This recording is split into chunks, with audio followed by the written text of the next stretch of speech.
Expect more Trumps in Europe. More Trump is going to come up in Europe. If you are Yoruba there, don't join them in doing liberalism. Go and join conservative politics. Don't say you want to fight racism. Look at what they did for Vinicius. Vinicius was dealt with because he was fighting racism. Woman fi agbára crush èèyàn ni. That's why I don't join them in carrying placard. Lè rí mi protest ní Western world láyé èmi. Look at me. Dọ́kẹ́ mo wá ọ̀nà àtijọ́ la wá bí. Tọ́mà fún wa pálí àmọ́ fi move ni. Vinicius was dealt with. Kò lè win Ballon d'Or ọ̀bọ̀ ìwà yẹn except tó bá lọ bow down. You are fighting racism, human rights, ìyà lèyàn máa ń jẹbọ. Look at what they did to Muhammad Ali. Not everybody will be lucky about Muhammad Ali. Muhammad Ali, they destroyed his career. His boxing career before he came back. There is power and there is power. You must learn to bow down to survive in this world. I am not pro-Russia. I am not pro-China. I am not pro anything. Anything, any government in power that favors my Yoruba people. Say I should support you. Say my honest, assalamu alaikum, alaikum salam. So I don't say Palestine. But bó ló ṣe kàn rọ̀ Yorùbá. Bó ló ṣe affect àwọn people mi. Èrò lè fẹ́ fún wa ká fi ṣeré lùgbò ilẹ̀ Yorùbá. Tẹ́ bá ti gbé yẹn wá, mi ò ní interest. Bádé máa wọ náà, kò sí wàhálà. Ẹ jẹ́ ń débẹ̀ náà. Because I understand. I'm not going to be a tool for you when my own house is in disarray. That's the way the Western world thinks. Their own secret source first. Gbogbo wọ́n tán fún yín yẹn NGO wọ́n fi ń control yín ni. Brothers and sisters, thank you so much. It's been a wonderful conversation today. I tried as much as possible to be as layman as possible. That's why I was not using a lot of terms. I hope I've been able to explain this topic properly. Because we need to talk to our people. Spread the message. Get clip YouTube, send it to your friends. We must liberate our people. That's why some of us have come out. But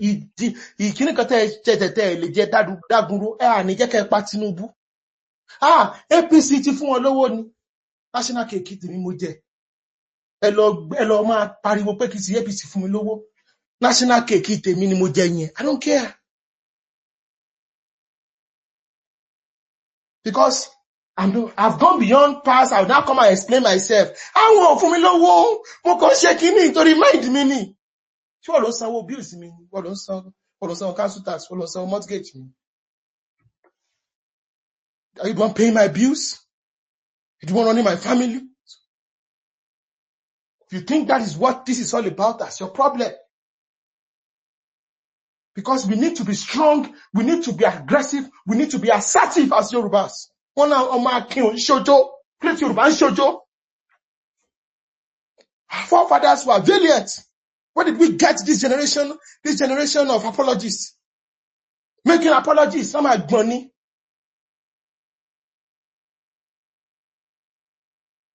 I met someone, Yoruba people are the reason, and you guys caused that problem. Because you guys said Lagos State alone belongs to Yoruba people. And that's why this thing is creating problem. It's my friend. Lagos is Yoruba now. Yes. And I hear Makinimo. You could not believe it. Was my friend. We met at a bar. Makinimo. Lagos is Yoruba land. Money to to repeat here. Money my boy golori here. Mo prefer kolopa mu mi bi. He doesn't know who I am. Ọ̀rẹ́ mi la command gist. Lagos is Yoruba land. It is for our own ancestors. Never why you are residents. Àlejò ni yín. But ever integrate into our society and you become Yorubanized. No problem. There are a lot of Yorubanized Hausa, Yorubanized Fulani, Yorubanized, a lot of Ilorin Fulani are Yorubanized. They are part of us. That's the bitter truth. Many of them are even more Yoruba than many of you. The way they speak and the way they think. There's a lot of Yorubanized Nupe and Woshodi, Takpa. They are Nupe now. They are Yorubanized. They are part of us. They are Yorubanized. There are a lot of people of other ethnicities that are Yorubanized in our midst. Professor Sophie Oluwole was a Yorubanized Bini woman. His descendants came to Ado. But she's a proud Yoruba woman. They are part of us. There's no problem. You integrated into your host community. You speak like them. You talk like them. That's not a problem. That is not a problem. But don't just come around and we are going to make apologies for who we are. No. No. Don't come and you Yoruba people are and sophisticated and sophisticated. Don't care. We are not sophisticated. We are Agbero. Eshe. We are illiterate. Yes. Our education is a waste. Eshe. Adúpẹ́ lọ́wọ́ yín. Ṣùgbọ́n a ní di ẹrú nílẹ̀ wa. Káwọn MC Olómọ rúlu Yorùbá, ó bẹ́tà. You seen a Dúgbàdúbọ̀, kó mọ gbórí burúkú ẹ̀wọ̀ dọ́dọ̀ wa. That we are happy. You don't make apologies for your survival. It is distinction. Don't apology for what? I want Yoruba people to rule me. Why did the Midwest leave the Western region? Because they wanted to control their own politics. So I will not make apology in 2024. I will be making apologies for my survival.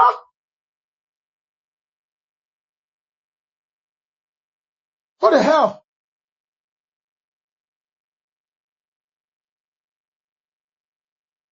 Also, Fulani people believe that Kanuri, one not, Benue is not.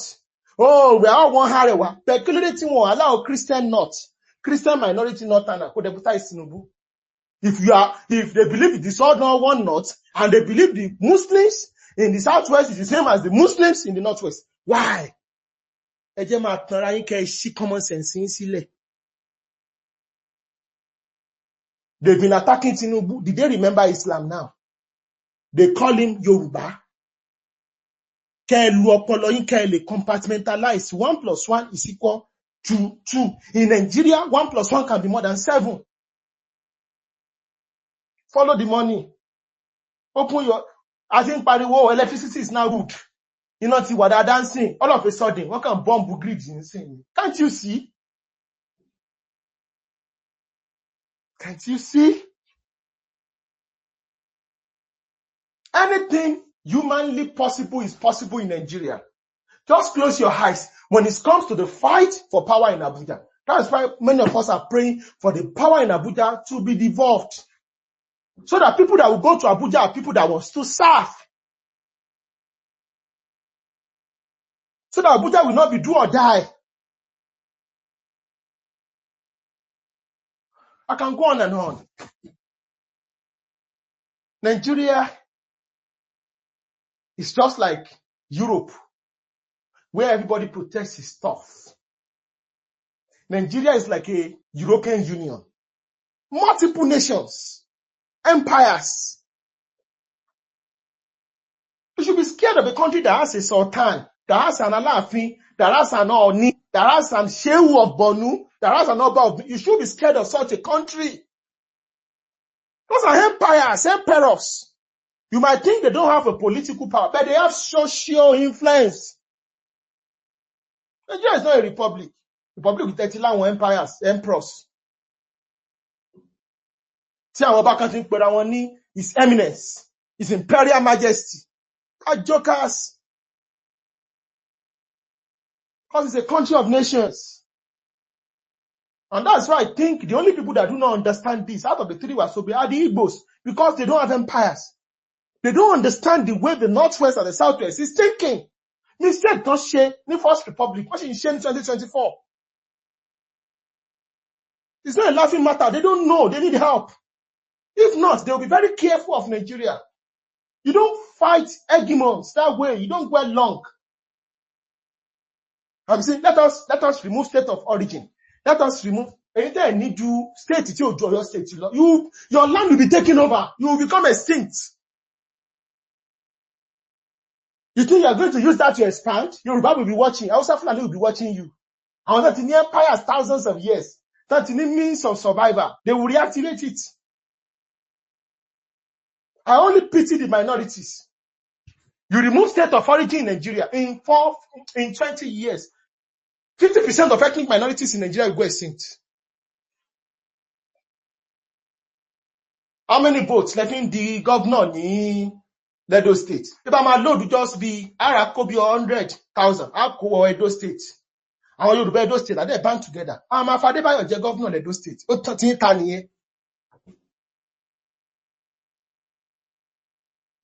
the Yoruba Nigeria over there too. How the load one láti Cuba. There's nothing you are going to do. So bí tá bá pè fún yín ni. Amalagbole Olatunbosun ló ti wá. Nídìí arẹrẹ. Òpó ilé Ọ̀sánbá. That's all. Wọ́n dẹ̀ fún ní state local government again. No matter. Because I don't think these people understand the dynamics. Wọ́n lọ load àwọn ẹrùkú wá láti Mali, Niger Republic. Wọ́n máa dìbò lọ náà máa tẹ̀ sójú ẹ̀ ní. Vote mi ò lẹ́bọ̀n. Salisu ni ó máa jẹ governor in lẹ́bọ̀n yìí. Because greed ò ní jẹ́ kẹ́ ẹ ronú. Èkó lójú yín wà. After Lagos, what happens? You lose your entire land. And you think Yoruba people will not fight back? A máa para wa lẹ́kọ̀ọ́ yẹn o. Protect our space. Because we see Ogun State is also, Oyo State is also coming up. Ogun State, so they might move now. Head to show you. Because some people just want to take over what other people have built. It's a dangerous philosophy, but it has worked before. The Turkish ethnic Turks took over what the Christian Byzantine Empire took. Ojagbani. All the city-states in the Hausa kingdoms was built by the Sarkins before the Fulani rulers took over there. These are history. So some people trying to take over Lagos, Ogun, and all the rest is because they are looking at history and they can dispossess other people, what other people have built. Mexico was not built by the Spanish. It was built, the city was planned and built by the Aztecs. The Spanish took it over and heaven did not fall.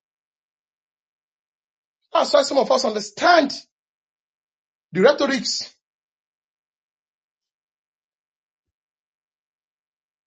We understand. And that's why we are saying, think Yoruba first.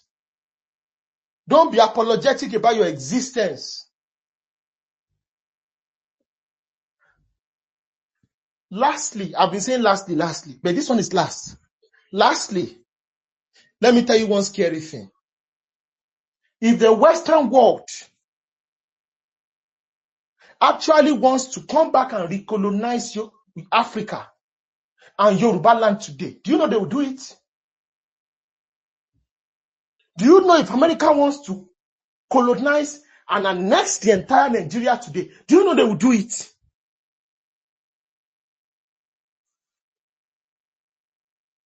They will do it. We don't have the military, we don't have the strength. If they do an arms embargo, nobody should sell any arms to Nigeria anymore. There is nothing that will happen. We don't produce AK-47, we don't produce enough guns, we don't produce enough drones, we don't produce anything. We don't have industrial complex. The whole of Africa is just a sitting duck. Look at what they did in Libya. Look at what they've done in the Middle East. After a joke on a sitting dog, we are shooting targets. In a multipolar world, we need to be very careful. As I love Nigeria, when Nigeria did not join BRICS, they joined as a observing partner. Nigeria laughed on it. See, these people are crooks. Nigeria quickly say, oh, congratulations, Trump. Congratulations, Trump. That's how to survive in a multipolar world. Your interests. Nigeria lacks many things, but Nigeria has one of the best diplomats on the continent of Africa. They know how to do it. That's one of the institutions of Nigeria that even the military did not bastardize. The diplomat side, they are top notch. I'm telling you the truth. Because that's how to survive. That's why Ìwọ Yorùbá ò ń join wọn láti bú Kẹ́mi. A Fulani woman is the Deputy United Nations Secretary General, Amina Jane Abubakarukwe Mohammed. That is the highest level of influence for the Fulani race. She's Nigerian, but Fulani interest.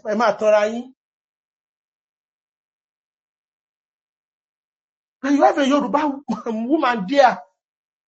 You know the influence that Okonjo-Iweala has for the Igbo nation.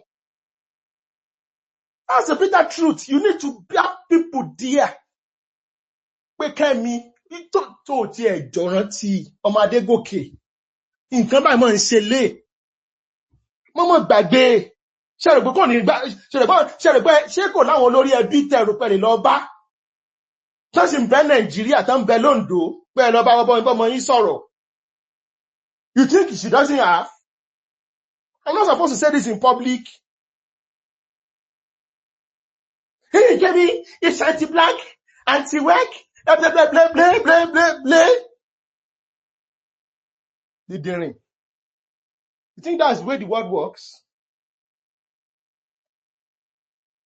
Kó lọ́mọ bá ń ṣe Pan-Africanism, kan gbàdànù, kan yọ jìgà bí ẹni tó bí ẹni náà yọ jìgà, ọ̀kọ́ sùn kò mọ́ jì mọ́, ẹ̀yin dìdìrìn, kó support reparation. Kí ló kàn? Ẹ ṣé púpọ̀ o, ẹ jẹ́ lọ mú mi díẹ̀ o. Ẹ̀yin moderators, ẹ take over. Ẹ ṣé púpọ̀ o. Ẹ̀yin yẹn tẹ́ wà ní audience mo kí yín o. Ẹ̀yin tí mo bá sọ̀rọ̀ sí ẹ má bínú o. Mo sọ̀rọ̀ bó ṣe ká mi lára sí ni o. Ilẹ̀ Yorùbá ò ní parun o. Ilẹ̀ Yorùbá ó dùà kò ní parun o. Kò ní parun. Ẹ ṣé púpọ̀ o. Ẹ ṣé o. Ààrẹ, thank you so much. Like always, that's a powerful one. Ẹ ṣé gan-an, thank you so much. I think I would like to open the floor now. I could, Arábìnrin, your hand is raised. Ẹ kálẹ́ o gbogbo ilé, ṣé ẹ̀ ń Ẹ gbọ́ mi? káalẹ́ o, à ń gbọ́ yín. Mo kí gbogbo àwọn èèyàn tó wà lórí ètò, mo kí host o, mo dẹ̀ kí ààrẹ. Ẹ jọ̀ọ́ ẹ má mind noise tó wà ní background ni mo ṣe wà níbi iṣẹ́. Ẹ kú iṣẹ́ takuntakun o torí ẹ̀ ń ṣiṣẹ́. Although àti ìbẹ̀rẹ̀ iṣẹ́, ṣùgbọ́n ẹ̀ ń ṣiṣẹ́. And this is why I say pé ẹ̀ ń ṣiṣẹ́ ni mo sọ pé ẹ̀ ń ṣiṣẹ́. Ní Tuesday, somebody came to me. Ó ní pé òun máa ń gbọ́ pé mo máa ń sọ̀rọ̀ lórí Think Yoruba First. He came to my spot. Ó kó àwọn ọ̀rẹ́ ẹ̀ wá, about 6 of them, pé òun lọ́rọ̀ tó ń fẹ́ bá mi sọ. And he want me to pass this message. Even tó bá yẹ pé movement wa ò tí ì lè ṣe nǹkan kan. Òun mọ̀ pé àwọn Lagos State wọ́n máa ń wá fi bọ́nà àwọn gbọ́ wà lórí space. Ọmọ Àwórì ni. Ẹ wò ó, ẹ jẹ́ ká máa dúpẹ́ lọ́wọ́ òbí o, oore lòbí ṣe wá o. Àwọn alálẹ̀ wa ló dẹ̀ ń dì í tó fi ń ṣe nǹkan tó ń ṣe yẹn.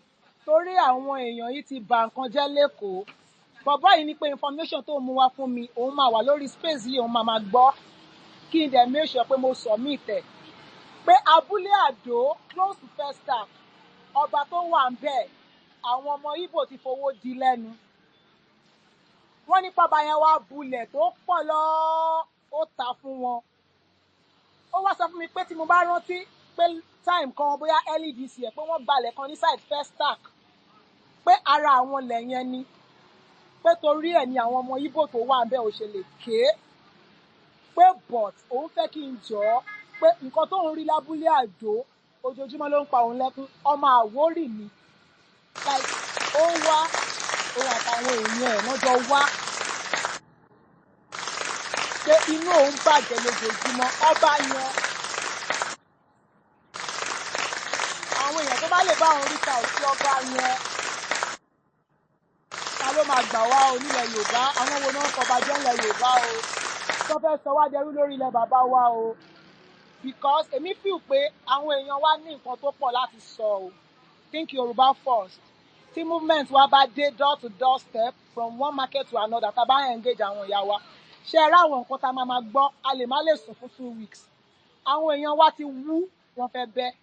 Àwọn èèyàn wa nǹkan wà nínú wọn, ọ̀rọ̀ wà nínú wọn, especially lórí Èkó yìí. So à ń ṣiṣẹ́. Think Yorùbá First is working. Ààrẹ gbogbo ọ̀rọ̀ tẹ́ ń sọ lórí stage every Saturday night. Òun dọ́jú àwọn èèyàn wa. And mo dẹ̀ fẹ́ rọ̀ wá ẹjọ́, ẹ má yẹ ká fi sórí Twitter nìkan. A ní WhatsApp story. Thousands of people wo WhatsApp story wa every day. Majority of times I post a lot of things that is happening on Twitter, I share on my WhatsApp story. And the way èèyàn tó wá bá mi yẹn ibi tó ti gather information tó ti ń follow me Twitter, tó ti ń follow me dey Think Yorùbá First, Think Yorùbá Space nìyẹn. So ẹjọ́, if you know you are a conservative, you are not just here on Twitter for engagement. Àwọn nǹkan tó ń lọ tá a lè fi ṣe àwọn èèyàn wa níyè, post them on your WhatsApp story. See, a lot of people are watching. Àwọn èèyàn wa ti wú, wọ́n fẹ́ bẹ́. In fact, tí movement wa tó bá dé ta, mi ò tiẹ̀ mọ báwọn ọba kan ṣe fẹ́ sọ̀rọ̀ nípínlẹ̀ Èkó yìí. Because bàbá yẹn sọ fún mi débi pé ọba yẹn wọ́n ti fọwọ́ di lẹ́nu pé ọmọ Yorùbá tó bá fẹ́ ra ilẹ̀ gan kò ní dán ọmọ Yorùbá yẹn lóhùn. Báwọn ọmọ Yíbò ti fọwọ́ drug di lẹ́nu, and they are deliberately doing this. But káwá máa dúpẹ́ lọ́wọ́ orí wa pé kò tíì late, because kò sílẹ̀ tán lè rà lẹ́kọ̀ọ́ yìí báyìí. Wá sì lè gbá padà. It's illegal. Ọwọ́ ọba ló ti ralẹ̀ kó ní ìtẹ́ mọ́mọ́ ẹbẹ́ ṣé kán ṣàgbàlẹ̀ padà tèmi. But ká máa dúpẹ́ lọ́wọ́ orí wa pé Peter Obi bá contest fún 2022 àbí 2023 election. Tí ò bá contest, a máa sùn, a máa fi hàn ọrùn àwọn pípù yìí.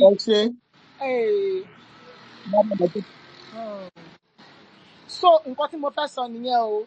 Tí n bá tún lọ́rọ̀ tí mo fẹ́ sọ, mo máa nawọ́, but èèyàn yìí òun náà máa wà nínú audience tó ń gbọ́ mi, Àwórì mi, ó deliberately wá bá mi ní níbi tí mo ti ń tajà pé Mọ́remí ó ṣe gbogbo nǹkan tó ń ṣe o, mo máa ń gbọ́, o máa ń sọ̀rọ̀ lórí Think Yorùbá First, but this information I want you to pass it. Wọ́n lọ, ó ní pé káwọn èèyàn ṣe findings wọn tó bá yẹ kó òun parọ́ ni pé ọba close to Festac, ọba Àjò something close to Festac, ṣáìdì Àdó yẹn náà ṣàpèbè close to Festac. Gbogbo lẹ́bẹ̀ wọ́n láwọn ọmọ Yíbò fowó drug dímà yẹn lẹ́nu, kò tẹ́ fẹ́ gbọ́rọ̀ sáwọn ọmọ Yorùbá lẹ́nu. So for now, that is what I want to submit. God bless everybody on the space. God bless you, Ààrẹ. Please, kò ní rẹ̀ yín o, kò ní rẹ̀ yín o. Àwọn èèyàn ti bà nǹkan jẹ́ ń sàlẹ̀, nǹkan ti bàjẹ́ o. A gbọ́dọ̀ dákẹ́. Ẹ̀yí ìdí máa ìkẹ́ ṣe púpọ̀. Madam arábìnrin ẹ ṣé gan. Thank you so much. Ẹ ṣé. Ṣé Ààrẹ, are you there? Ṣé Ààrẹ wà ńbẹ̀? Okay, dáa ń pé Ààrẹ, okay, Ààrẹ ò sí ńbẹ̀. Ṣé rí mẹ́sẹ̀gì yín yẹn, ẹ bá wa sọ fíyàn yẹn, a ti gbọ́. A máa ṣe findings lórí ẹ̀. Torí tí n bá rántí, ẹ make àwọn statement kan, news yẹn wà ń ta one time nígbà kan ti Festac ilẹ̀ tó ń gba nǹkan kan. But a máa ṣiṣẹ́ lórí ẹ̀. Ẹ má worry. Ẹ ṣé gan ìyá mi. Thank you so much. Abúlé Àjò. Yeah. The location is Abúlé Àjò. Abúlé Àjò. Bẹ́ẹ̀ni, ẹ má worry. A máa ṣiṣẹ́ lórí ẹ̀. Okikiola, are you there? Yeah, I'm here. About boy Bobole Ekaleo. Àbọ̀ ìbò ṣíṣe o. Yeah. Èmi mo máa sọ lálẹ́ pé bí o bá yẹ máa sọ, okay, mo fẹ́ na ẹ̀rọ fún pọ̀pà. Ó máa bára ilé, ó máa bára oko. Káwọn àgbààgbà tó wà níbí kan má bínú. But mo fẹ́ káwọn ọmọ Yorùbá tó wà níbí, mo fẹ́ kí àlàyé tiwa ká gbọ́ submission mi. Ààrẹ, ìròyìn ò ní tán lórílẹ̀. Ẹ ṣé gan-an, mo dúpẹ́ lọ́wọ́ yín fún submission tẹ́ give lálẹ́. Ẹ o, like mi ò believe pé orí Twitter ni a ti ń sọ̀rọ̀ lálẹ́ because àwọn nǹkan tí mo ti fẹ́ sọ látijọ́ ìná nìyẹn. Wọ́n fẹ́ sọ wá dóyìnbó. Wọ́n fẹ́ pa wá lẹ́nu mọ́ pé ká má sọ̀rọ̀. Tá bá ti sọ̀rọ̀ díẹ̀, wọ́n á láwà terrorist. Tá bá ti sọ̀rọ̀, wọ́n á ní kinní kan. Ní ilẹ̀ Yorùbá, àwọn tí wọ́n wà nínú ìtàn tó jẹ́ bàbá wa ni àwọn Ṣàngó. Mo ti sọ rí lórí space. Àwọn Ògún, Ọya, àwọn ńlá, àwọn òrìṣà ńlá báyìí. Àwọn ni bàbá wa. And they've demonized it for us so bad that we our ọmọ aládé wa jẹ́yàn tó yẹ pé we just shut up to oppressions. Àwọn kọ̀ọ̀kan máa pe àwọn lẹ́rú. Àwọn kan láwọn àgùntàn. Èmi náà àgùntàn náà ni mí náà tẹ́lẹ̀tẹ́lẹ̀ náà. Kó tó di pé mo rí pé ọmọ aládé ni mí. There is a problem happening in Yoruba land. And kò kàn ṣe nǹkan tó ń ṣẹlẹ̀ sí apá kan. Gbogbo wa ló ń ṣẹlẹ̀ sí. A ti ń gbọ́ ọmọ Yorùbá tí ò lè jóúnjẹ ara ilé ẹ̀ nítorí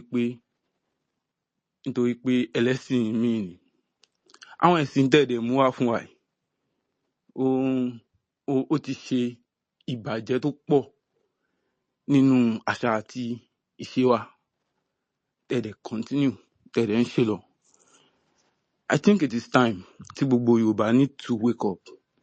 It is time to know that this religion thing, it is a weapon for us. It is a weapon against us.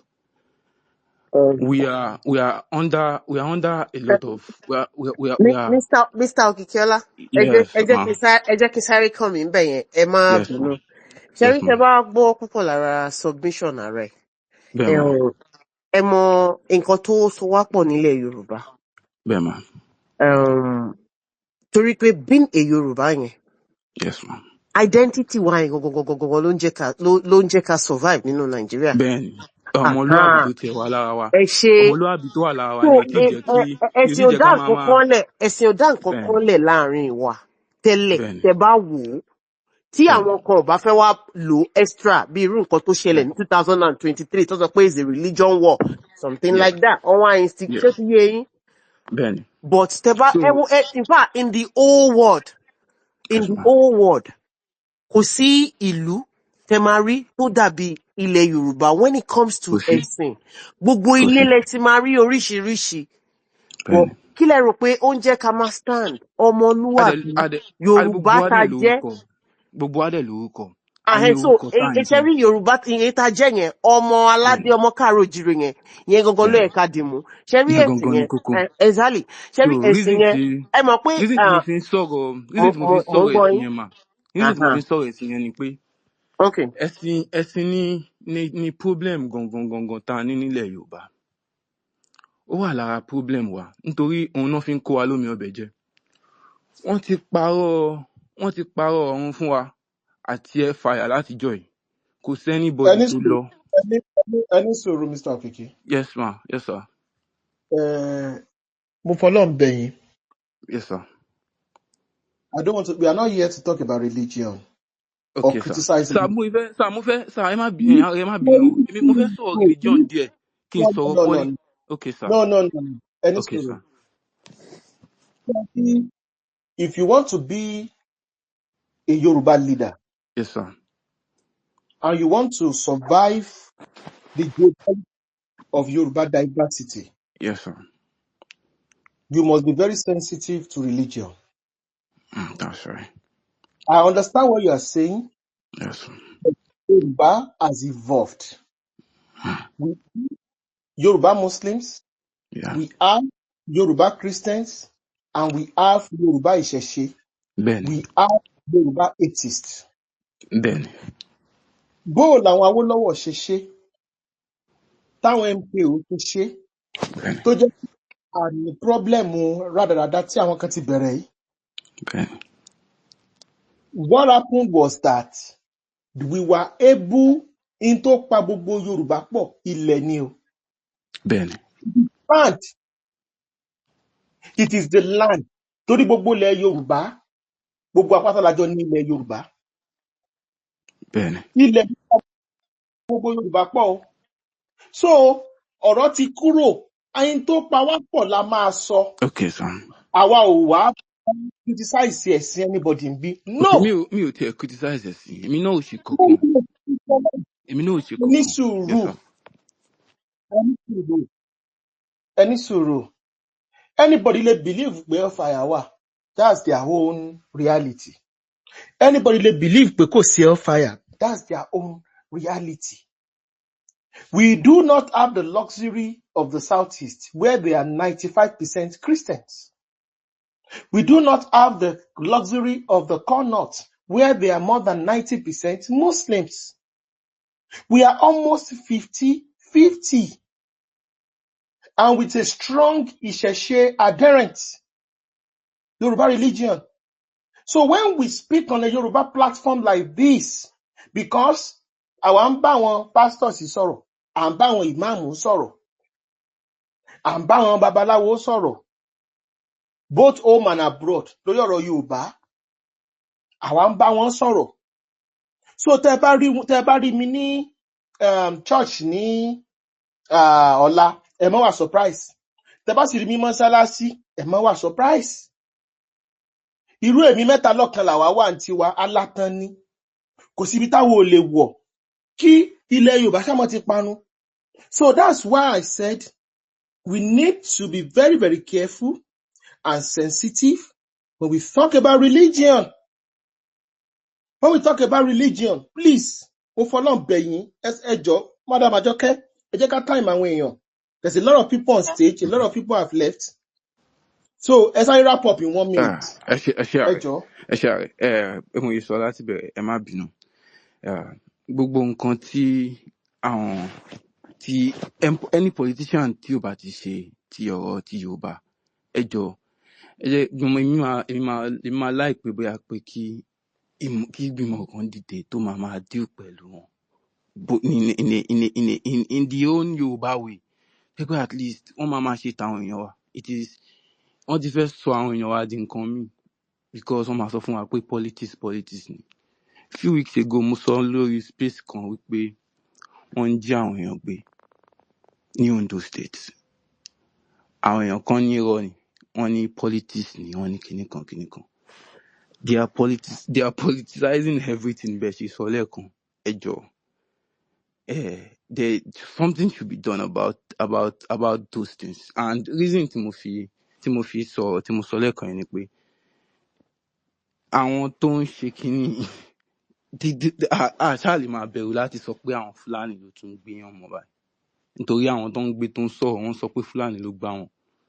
And nǹkan táwọn people yìí dẹ̀ ń ṣe tán fi ń wọ̀ wá lára. Reason tí mo sọ lẹ́ẹ̀kan yẹn, tí mo fi sọ nìyẹn. I think we are not people to keep quiet. Wọ́n kò lè sọ pé ká máa gbẹnu sọ̀hún ká máa sọ̀rọ̀. Táwọn èèyàn ṣáà lè yọ ọbẹ̀ sí mi báyìí kí n dẹ̀ máa wò lójú tó máa fi pa mí dànù. Kò possible. Ẹ ṣé, mo ti gbọ́n tẹ̀sán. Ẹ ṣé gan.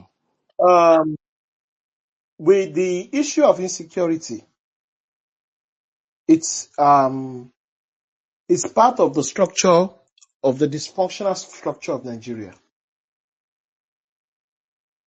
You cannot have a centralized policing system and have proper security. Kò possible.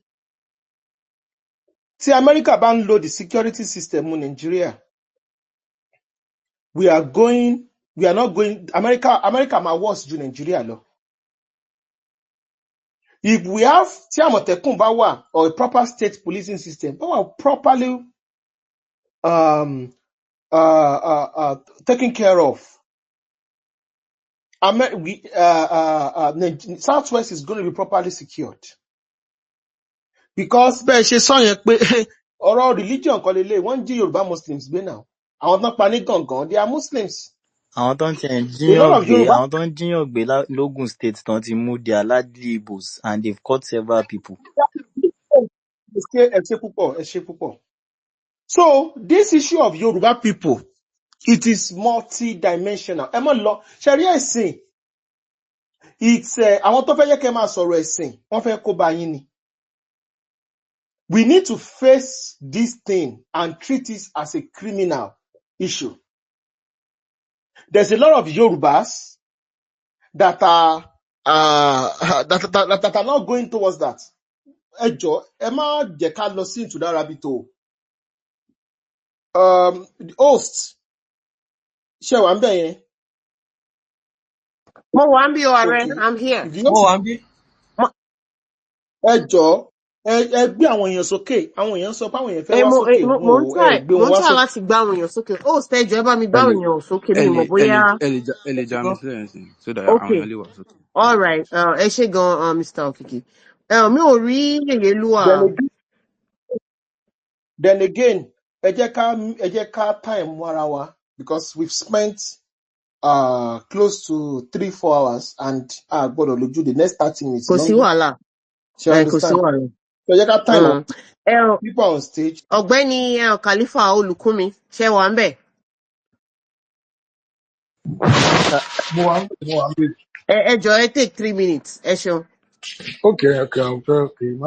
Yínká Olúkúnmi, kì í ṣe Khalifa. Yínká.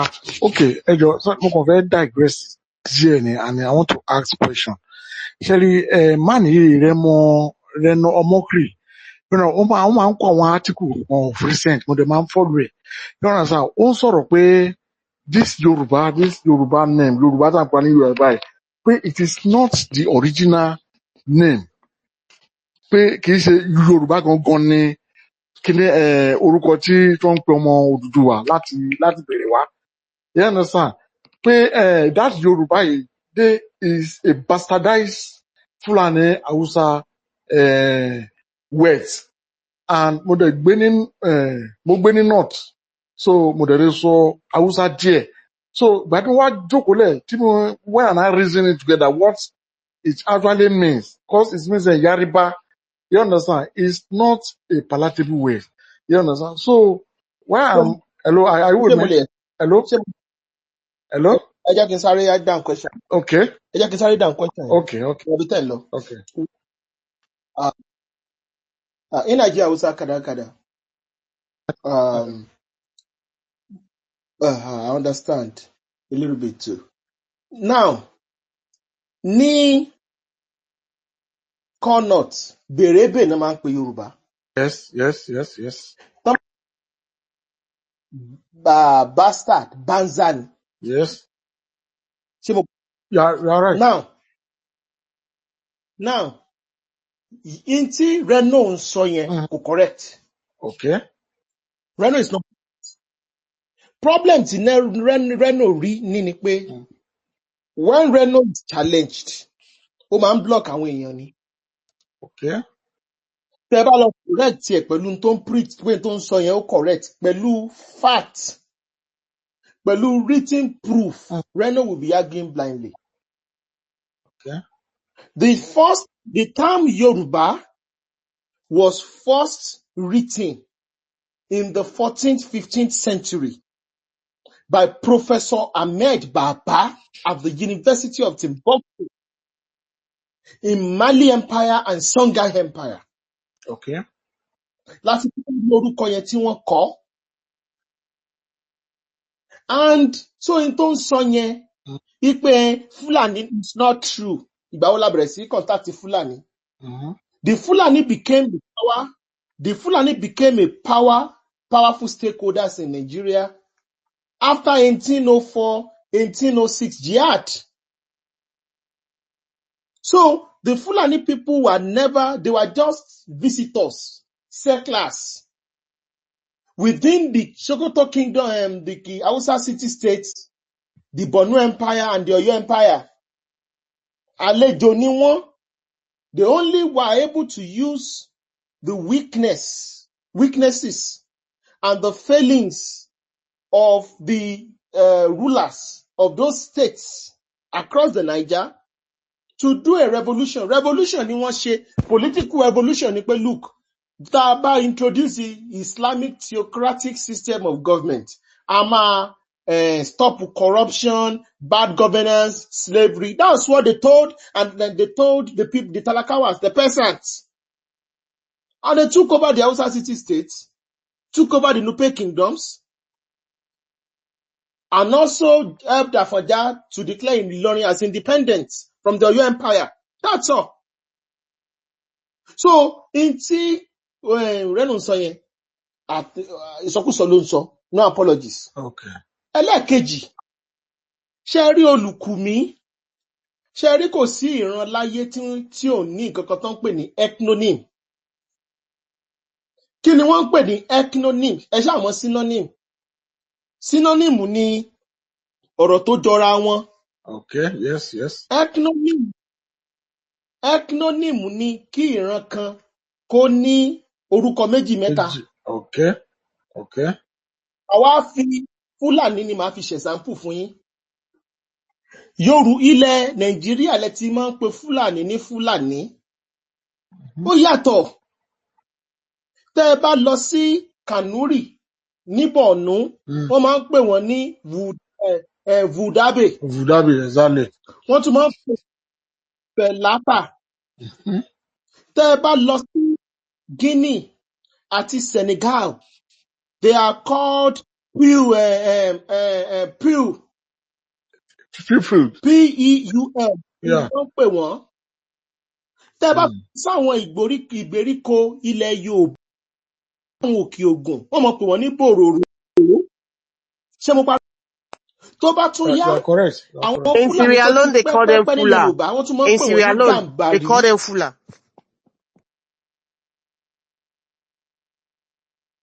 Fula ní Sierra Leone, Fula ni wọ́n pè wọ́n. Torí ẹ̀ ní Yorùbá fi sọ pé Gàmbàrí pa Fúlàní kò lẹ́jọ́ nú, torí nǹkan kan náà làwọn méjèèjì. Bẹ́ẹ̀ni. So nígbà ìgbà tí Fúlàní yẹn tẹ́gbẹ́ Fúlàní, Bòròrò, Gàmbàrí, Peul, Fúlà, Fẹ̀lápà, orúkọ kan náà ni fún ìran kan. Wọ́n dẹ̀ ń gbà bẹ́ẹ̀, àwọn ò ní problem. Ìran Yorùbá náà ní kò ń ṣe orúkọ kan. We are called different names. Okay. So Olùkùmí is more ancient ju Yorùbá lọ from my own historical and academic sources. Okay. Because màá fi example kan, màá fi explain fún yín. Àwọn Yorùbá Delta States tó ń wà ní Aniocha North, Olùkùmí ni wọ́n ń pera wọn. Wọ́n ń pera wọn, yeah, that I know. Olùkùmí ni wọ́n ń pera wọn, and according to the book written by Barrister George Ikemnacho, who is a prince of Olùkùmí kingdom, wọ́n ti wà níbẹ̀ yẹn since 1,000 years na wọ́n ti migrate kúrò nífẹ̀, kúrò ní Ọ̀wọ̀ side níbẹ̀ yẹn débẹ̀. So orúkọ tí àwọn wá ṣe ń pera wa làwọn mú lọ, which is Olùkùmí. Ní ìsinmi ni Olùkùmí, Olùkù means my friend. It's my friend. Sorry, let me just cut it short. I'm from Kogi State, Onimotiwa, Okunimotiwa. So even the meaning of that Olùkùmí in my dialect, it means confident. Once confident, same thing as Ijebu. Same thing as Ijebu. Yeah, my mother don't call another friends. Yeah, if my mother is calling friends, mo ever gbọ́ ọ̀rẹ́ lẹ́nu màmá tèmi rí. Olùkùmí ni màmá mi máa ń sọ. Ọmọ Ìjẹ̀bú Òde dẹ̀ ni. Okay. So tẹ́ ẹ bá wá lọ sí Cuba, àwọn Yorùbá tí wọ́n kó lẹ́rú lọ sí Cuba, àwọn òun pera wọn ní Yorùbá. Lùkùmí, Olùkùmí ni wọ́n pera wọn. Tẹ́ ẹ bá lọ sí there is a Colombian footballer, orúkọ rẹ̀ ń jẹ́ Lùkùmí. Àwọn descendant Yorùbá tó kó lẹ́rú lọ sí Cuba nìyẹn. So orúkọ táwọn ń jẹ́, you can Google what I said o. There's a Yorùbá Colombian footballer called Lùkùmí. Ìran Yorùbá ni tán kó lọ sí kíní lọ sí Cuba, sí Colombia. So Colombia. They retained their name. They retained their name in Nigeria. in abroad where they were. So, but the influence of the Oyo Empire and the role the Oyo Empire played, Sherry Yoruba, 2 empires, only 4G the press Yoruba city-state, ethnic nationality. We have to say the truth here. The Ife Empire and the Oyo Empire. Ife, through civilization, custom, monarchy, àti value system ló ń fi ṣe tiẹ̀. Oyo Empire, it was forged through blood, iron, and steel. Lọ́yọ́ fi ṣe. Sórí ẹ̀ ní tẹ́ bá rí gbogbo western part Yorùbá, lọ Togo, Ghana, Benin Republic. They are more of Oyo làwọn máa ń sọ Ọ̀yọ́. They talk more of Oyo influence. Yes. And Yes. àwọn ò ní problem láti identify as Yorùbá or Ànàgó. Ṣé burúkọ mi ta tún pé Yorùbá ní Ànàgó? Tẹ́ bá dé Benin Republic, Ànàgó náà ń pera wọn o. But àwọn Benin Republic ti evolve, wọ́n ti mọ̀ pé Ànàgó is the same as Yorùbá. Tẹ́ bá lọ sí Togo, tẹ́ bá ní ẹ̀ ń wá tẹ́ Yorùbá, wọ́n kàn máa wò yín pé kí náà ń sọ náà. Wọ́n á ti wá figure out pé we understand. Àwọn Yorùbá Togo, Ifẹ̀ ni wọ́n ń pera wọn. Torí ìgbà táwọn kúrò ní Ilé Ifẹ̀, tán lọ tẹ̀dó sí Àtàpàmè ní gbogbo area yẹn, Kòtòkòlí gbogbo area yẹn, wọn ò gbàgbé Ifẹ̀ náà ti kúrò. So Ifẹ̀ yẹn identity yẹn ni wọ́n mú dání débẹ̀ pé we are Ifẹ̀. Èdè Ifẹ̀ ni àwọn ń sọ. So ìsìn ni pé we are now, that's why tí iṣẹ́ tí kíní ṣe Chief Ọbáfẹ́mi Awólọ́wọ̀. Iṣẹ́ tí Chief Ọbáfẹ́mi Awólọ́wọ̀ ṣe, tẹ́ bá lọ ka ìwé autobiography ẹ̀, wípé òun gbọ́dọ̀ unite the entire Ilé Ifẹ̀ descendant into a solid block. Ó wà ó kọ́. So that ló fi wá promote the Yorùbá identity more. Àjàyí Crowther náà gbìyànjú, but Awólọ́wọ̀ ló parí iṣẹ́ yẹn. So torí ẹ̀ ni àwọn ìran Yorùbá kan wà táwọn náà kúrò ní Ilé Ifẹ̀. Tẹ́ pé wọn ò mọ̀ bá ṣe fẹ́ interact pẹ̀lú the main body báyìí. Ìṣẹ̀kírí ìṣẹ̀yìn. Torí ẹ̀ ni tẹ́ bá wo Reno Mokiri. Reno Mokiri ìṣẹ̀kírí ni. Ó mọ̀ pé àwọn Yorùbá Ọ̀yọ́ ni wọ́n pè ní Yorùbá. Àwọn gangan náà popularize ẹ̀. So instead tí gbogbo wọn fi adopt pé ẹ̀ṣá gbogbo akẹgbọ́ pátákà wà under the same umbrella.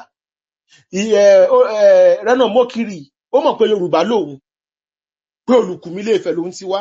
Ó wá fẹ́ sọ pé jẹ́ ká promote Olùkùnmí. So that Olùkùnmí yẹn wà more ancient. Everybody ó wà bọ́ sábẹ́ rẹ̀. But Reno Mokiri is not Awólọ́wọ̀. He does not have the political power to do that like Awólọ́wọ̀. And Yorùbá ti di brand. Yorùbá ti go far, ó far gan. Ẹ mọ̀ báwọn youth ṣe máa ń sọ slang yẹn. Ó ti far gan. Yorùbá ti dowó. Yorùbá ti go far, ti go international. So we don't have that time anymore to now start saying we want to reverse what is currently happening. Ṣebí German, ṣé mo túmọ̀ German ṣá? Germans means barbarians. Vandals ni túmọ̀ Germans. Julius Caesar ló dẹ̀ pè wọ́n ní Germans, Germania. Wọ́n dẹ̀ adopt and they are doing, tàbí wọ́n ti pẹ́ nísìnyí ẹlòmíì mọ fọ́ǹbù gan. Ṣé àmọ́ èèyàn tó wà lórí orí òkè ní ìsìn, orí òkè oríṣiríṣi orí. Mi ò mọ̀ kí àwọn Christians ẹ mọ́ bínú sí mi o. Ṣé àmọ́ èèyàn tó wà lórí òkè agbára oríṣiríṣi òkè ní ìsìn. Olúwa fún mi ní German passport, fún mi ní German visa. Ṣé ó rántí pé barbarians ní jẹ́ Germans? Ṣé dáhùn kankan ò ní mí nì? Kò sí nǹkan tó kan wá pẹ̀lú yẹn. Tó bá pèrè lọ́lùkùnmí, you are my friend. Ó pèrè ní Yorùbá, you are my friend. Tí n tó bá pèrè ayé ní ká Olùkùnmí. Àwa náà là ń jẹ́ Oku, Aku. Sierra Leone, Gambia. They call Yorùbás Oku, Aku ní gbogbo bẹ́ẹ̀.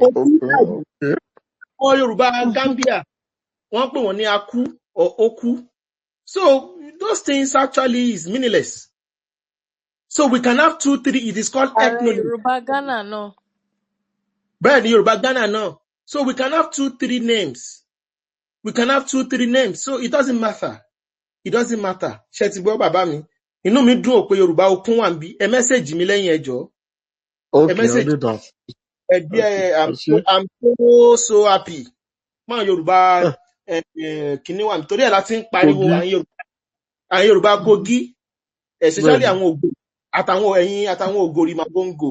Ẹ má dákẹ́ gbogbo bá ti rí bí ń dádà Yorùbá tí wọn ò bá jẹ́ kẹ́ ẹ wọlé ẹ fìgbà jálẹ̀kùn pé stakeholder ni wá ń bí o ẹjọ́ nítorí Ọlọ́run. Bẹ́ẹ̀ tọrọ mo kún sọ fún yín. Stakeholder Yorùbá kan ojú kan lọ o, gbogbo kan náà ní gbogbo wa. Ibikíbi tọmọ Yorùbá gádà tí wọn ò sọ̀rọ̀ yín bẹ̀ ẹ dàrú pé kí lẹ̀ ń sọ ń bí nonsense wo lẹ̀ ń sọ bí náà. Torí ẹ̀ mo fi láìkí bàbá tán wá síbi ìpàdé tán ṣe security meeting tán ṣe ní ilẹ̀ Yorùbá ní I think 2019. Mi ìmọ̀ báwọn kan bàbá yẹn àwọn àti Ìṣẹ̀kírì Kogi làwọn ti wá wọn kó close to 20 àwọn okun. Meeting yẹn ti ń lọ wọ́n kàn bọ̀ wájú ni a fẹ́ sọ̀rọ̀ pé ẹ̀ ń ṣe meeting ẹ̀ pé okun sí bí ẹ̀dẹ̀ Aláàfin jókòó ọba àwọn ọba yẹn ẹ̀ẹ́dẹ̀ pé okun sí bí ṣáwọn ìṣara yín ni meeting yẹn dàrú o bàbá yẹn. Yes, I remember the thank you. Pé ẹ pé meeting ẹ̀ pé wá sí àwọn ìṣara yín àbí orúkọ tòun jẹ́ Adétúndé ẹ wá ń pè meeting o. We are millions over there. You refuse to join call us there. Báwọn èèyàn apologize pé ẹ má bínú láti jẹ́ ẹ̀dẹ̀ ní difference yàtọ̀ ṣé bẹ́ẹ̀ rí ọ̀kàbà bàbá ti di bàbá ní leader Afẹ́nifẹ́re ní Kogi bàbá ní leader Afẹ́nifẹ́re báyìí ní Kogi. Ààrẹ ẹjọ́ round up. We have a lot of people leading the renaissance of people in Kogi State. Thank you. Ẹ ṣé gan ààrẹ, thank you so much. Mr. Yinka ẹjọ́ mo máa move yín sálẹ̀ torí a ní àwọn èèyàn tó fẹ́ gùnkè. Okay, please do. Ẹ ṣé gan, thank you so much. Khalifa, please take your 3 minutes. Thank you. Okay. Ẹ káalẹ́ gbogbo ilé o, mo kí gbogbo ilé.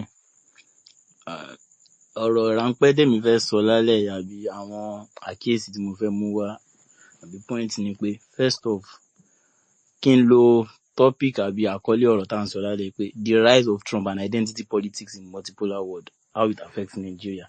But let me see how it affects Yoruba people. Identity wa as Yoruba, we need to like take it seriously and place it beyond other things like maybe religion, space, because some people will tell you that yes, they know. Some people will tell you yes, they know they are from they are Yorubas, but they are from Delta, blah blah blah. So maybe they don't really have relationship with you and all. So the Yoruba identity, we have to like forge it, cause nǹkan tó ń ṣẹlẹ̀ l'Amẹ́ríkà, ó ń ṣẹlẹ̀ ní gbogbo ayé. Àwọn èèyàn kan wà, they are lost. Some of them, they are not lost, but they just know that where they are coming from is worse off than where they are right now. So they are looking for all means to take what is yours and make it theirs. It is in our unity that we have the strength to prevent the hijacking, because hijacking of ṣe gbogbo èmi ní Gbádébọ̀, Lagos is no man's land. It is hijack, and they know what they want. If it doesn't wá owó tán fi máa dá Nàìjíríà rú àbò owó tó máa fún àwọn lágbára táwọn Fúlàní ní, nǹkan tó fẹ́ fẹ́ kó ṣe nìyẹn, and that is the first line of defense or the first port tá ti máa jà gbogbo ogun tá bá fẹ́ jà.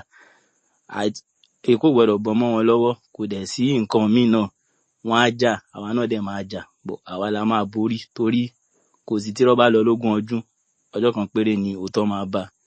Ìyẹn jẹ́ bó ṣe jẹ́. Point míì tí mo fẹ́ raise lẹ́nìí torí èmi náà rí lórí timeline káwọn èèyàn kan sọ̀rọ̀ gbà pé Ìlọrin is a Muslim city or blah blah blah. Nǹkan tèmi ti realize nípa Ìlọrin ni wípé the people pushing all these rhetorics about Ìlọrin being a Muslim city and not a Yoruba city are their political class, the Fulani, Yorubanized Fulanis in Ìlọrin, because they understand the fact that once the Yoruba identity becomes the dominant identity in Ìlọrin, they will lose that political clout and power that they have. So on that front too, we have work to do. Because Ìlọrin is Yoruba. It's not even needed to be said. Ìlọrin. Kí ni ìtumọ̀ Ìlọrin ní Fulani àbí kí ni ìtumọ̀ Ìlọrin ní Hausa? Ibi tó ti ń lọ irin. So it is our land. And beyond that place, all the the integration we need is not just integration of maybe Southwest, because most times I always say Southwest. Although I try to correct myself even when I make that mistake.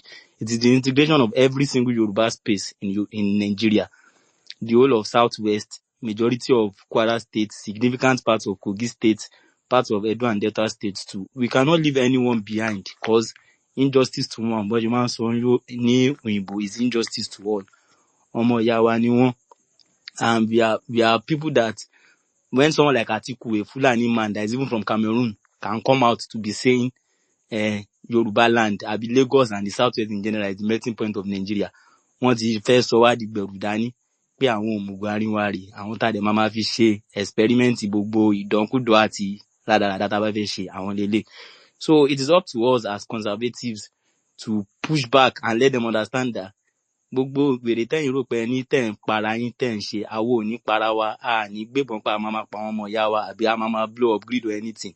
But we are going to do it and our people will listen. Everybody everywhere will understand the fact that we are in the midst of enemies. And the only people we have for one another is not about being Muslim or being Christian. It is Yoruba. Because you are a Muslim. Tó bá yá, àwọn náà máa sọ fún ẹ pé kèfèrí ni ẹ́, o gbà pé Sultan àwọn lólórí ẹ̀. You are a Christian.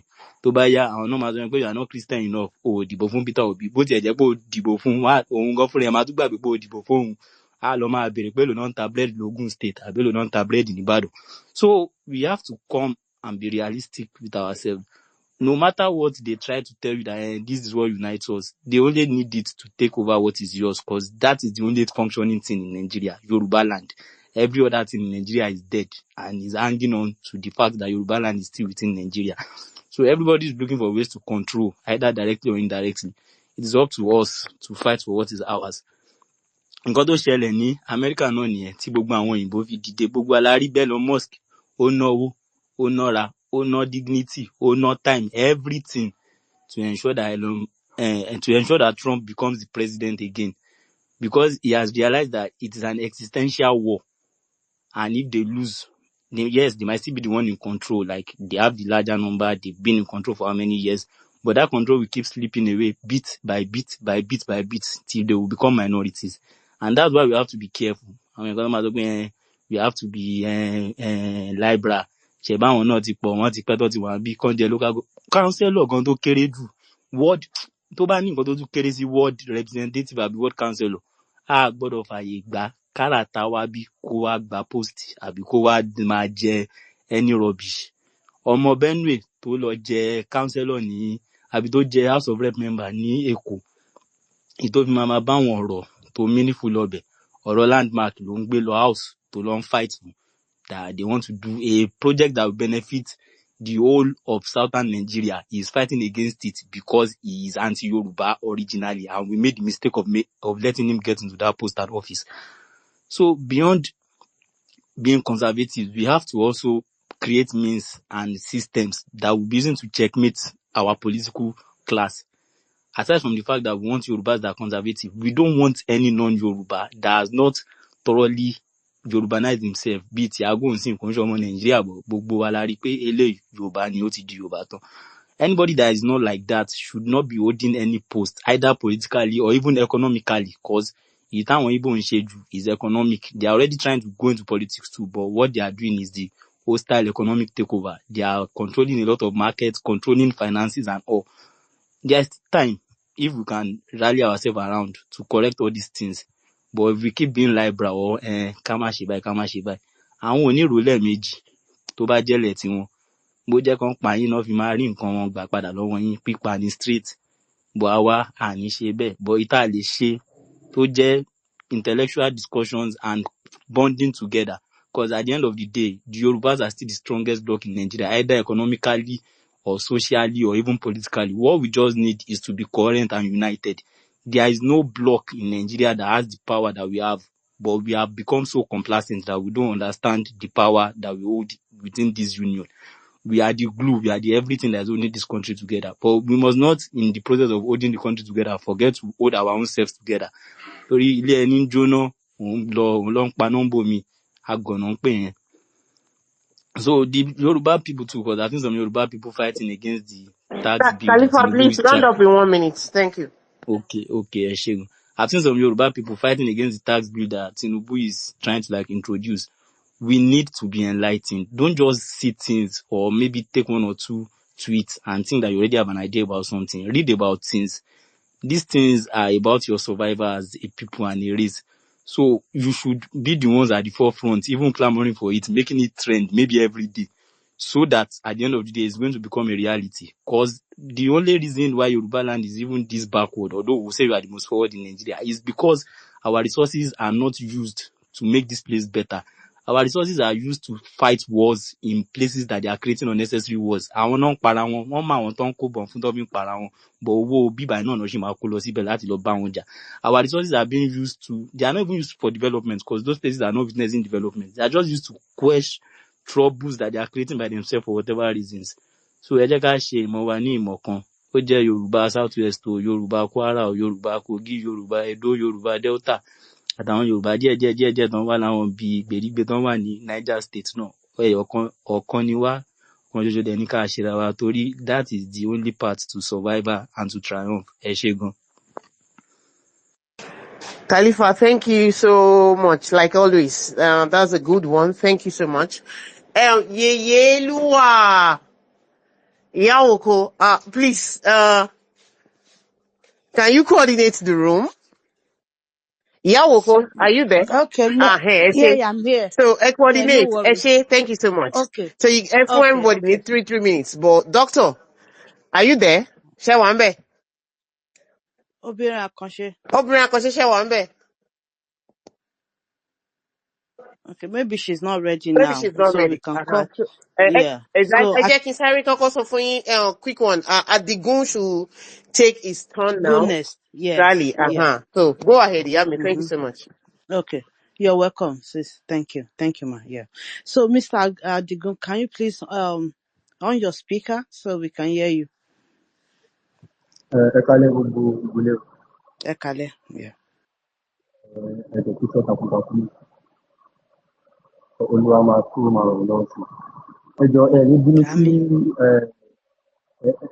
sí ọ̀rọ̀ mi ò gbọ́ sí máa tí ọ̀rọ̀ mi tí máa fẹ́ rọ̀ bákan bá wọ̀ ọ̀rọ̀ àwọn ọmọ Yorùbá ẹgbẹ́ náà mo fẹ́ bá rí kọ́. I don't even understand láti àti ọdún tá a ti ń bá bọ̀. Mo mọ̀ bí ìyá àkàjù ni àbí òyìnbó àgbọ́jù ọkọ̀ máa sọ̀rọ̀ ní ìdíje bí ọ̀dẹ̀. Understand?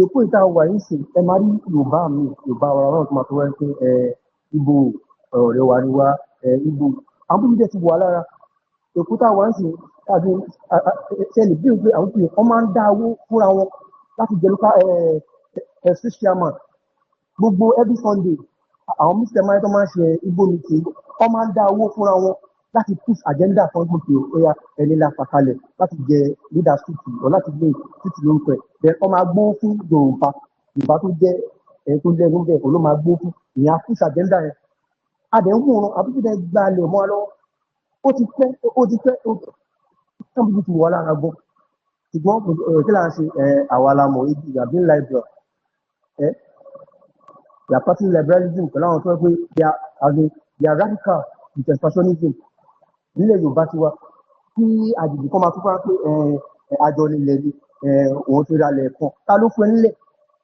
láti bótíbó láti east wá sí west àti bótíbó o mọ ibi tó kàdé bíbá ẹni o mọ ibi tó gbà wá ní but still ẹ máa rí àwọn ọmọ Gen Z àwọn tí wọ́n tẹ̀ bí I don't even understand mo mọ̀ tó rán kọ́ sí there is no single out of conservative lára wọn rárá ẹ má yẹ tó ẹ sọ àmì ìbọn tẹ gan ọ lè ta ilẹ̀ ogun wọn pẹ̀lú omi ìbọn ibi kó máa gbé bẹ̀ àti láti máa rìn níbi títí ẹ máa rí àwọn ọmọ tó lọ skul àwọn tó kàwé ẹ máa rí wọn ọ̀tọ̀ dákú lọ́ máa sọ lọ́nà ìdíje bí àmì gbè ẹ kò máa rí wọn ìyàwó Nàìjíríà àtàlùbẹ̀ sọ̀rọ̀ wọn Nàìjíríà like tí àsìkò tá a wà yín sí àsìkò wọn Nàìjíríà everybody you are fighting for yourself jà fún rí ẹ jà fún ètò ẹ jà fún ilẹ̀ wọn láwa yìí olùkọ́ni kò gbọ́dọ̀ fi lẹ̀ sọ.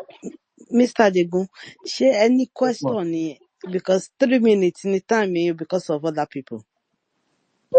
Yeah, kò yẹ kí mo ní question náà but mo kàn fẹ́ máa sọ̀rọ̀ sí ọ̀rọ̀ tó wà lẹ́nu ẹ ṣé gan. Okay, Eshe, sir. Eshe, thank you so much. We really appreciate your contribution there. So, Mr. Well, Olaleye, can you mute your mic, please? yeah. Ẹ ṣé. Oluwaleshe. Ekade, Ekade. Mo dúpẹ́ lọ́wọ́ gbogbo àwọn tó ti sọ̀rọ̀ ẹ̀, particularly ààrẹ. Ohun tí mo kàn fẹ́ sọ láfikún ni pé Yorùbá ń láti wà careful. Tá a bá wà divided along religious line, Yorùbá will cease to exist. Mo mọ̀ pé ìyẹn máa difficult to, but it's an area tá láti focus on.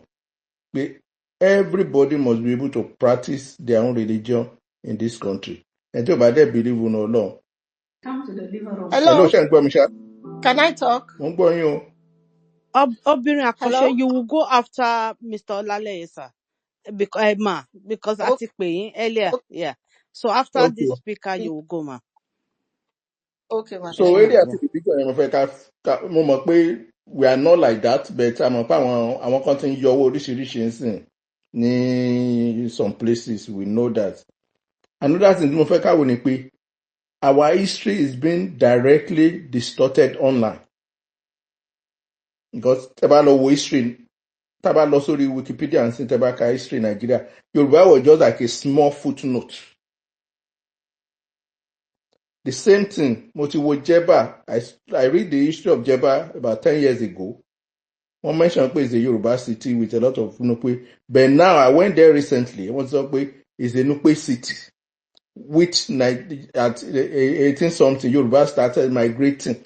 So àwọn area yẹn mo fẹ́ ká máa focus lórí, because all those subtle moves with time òun náà máa build on láti alter so many things.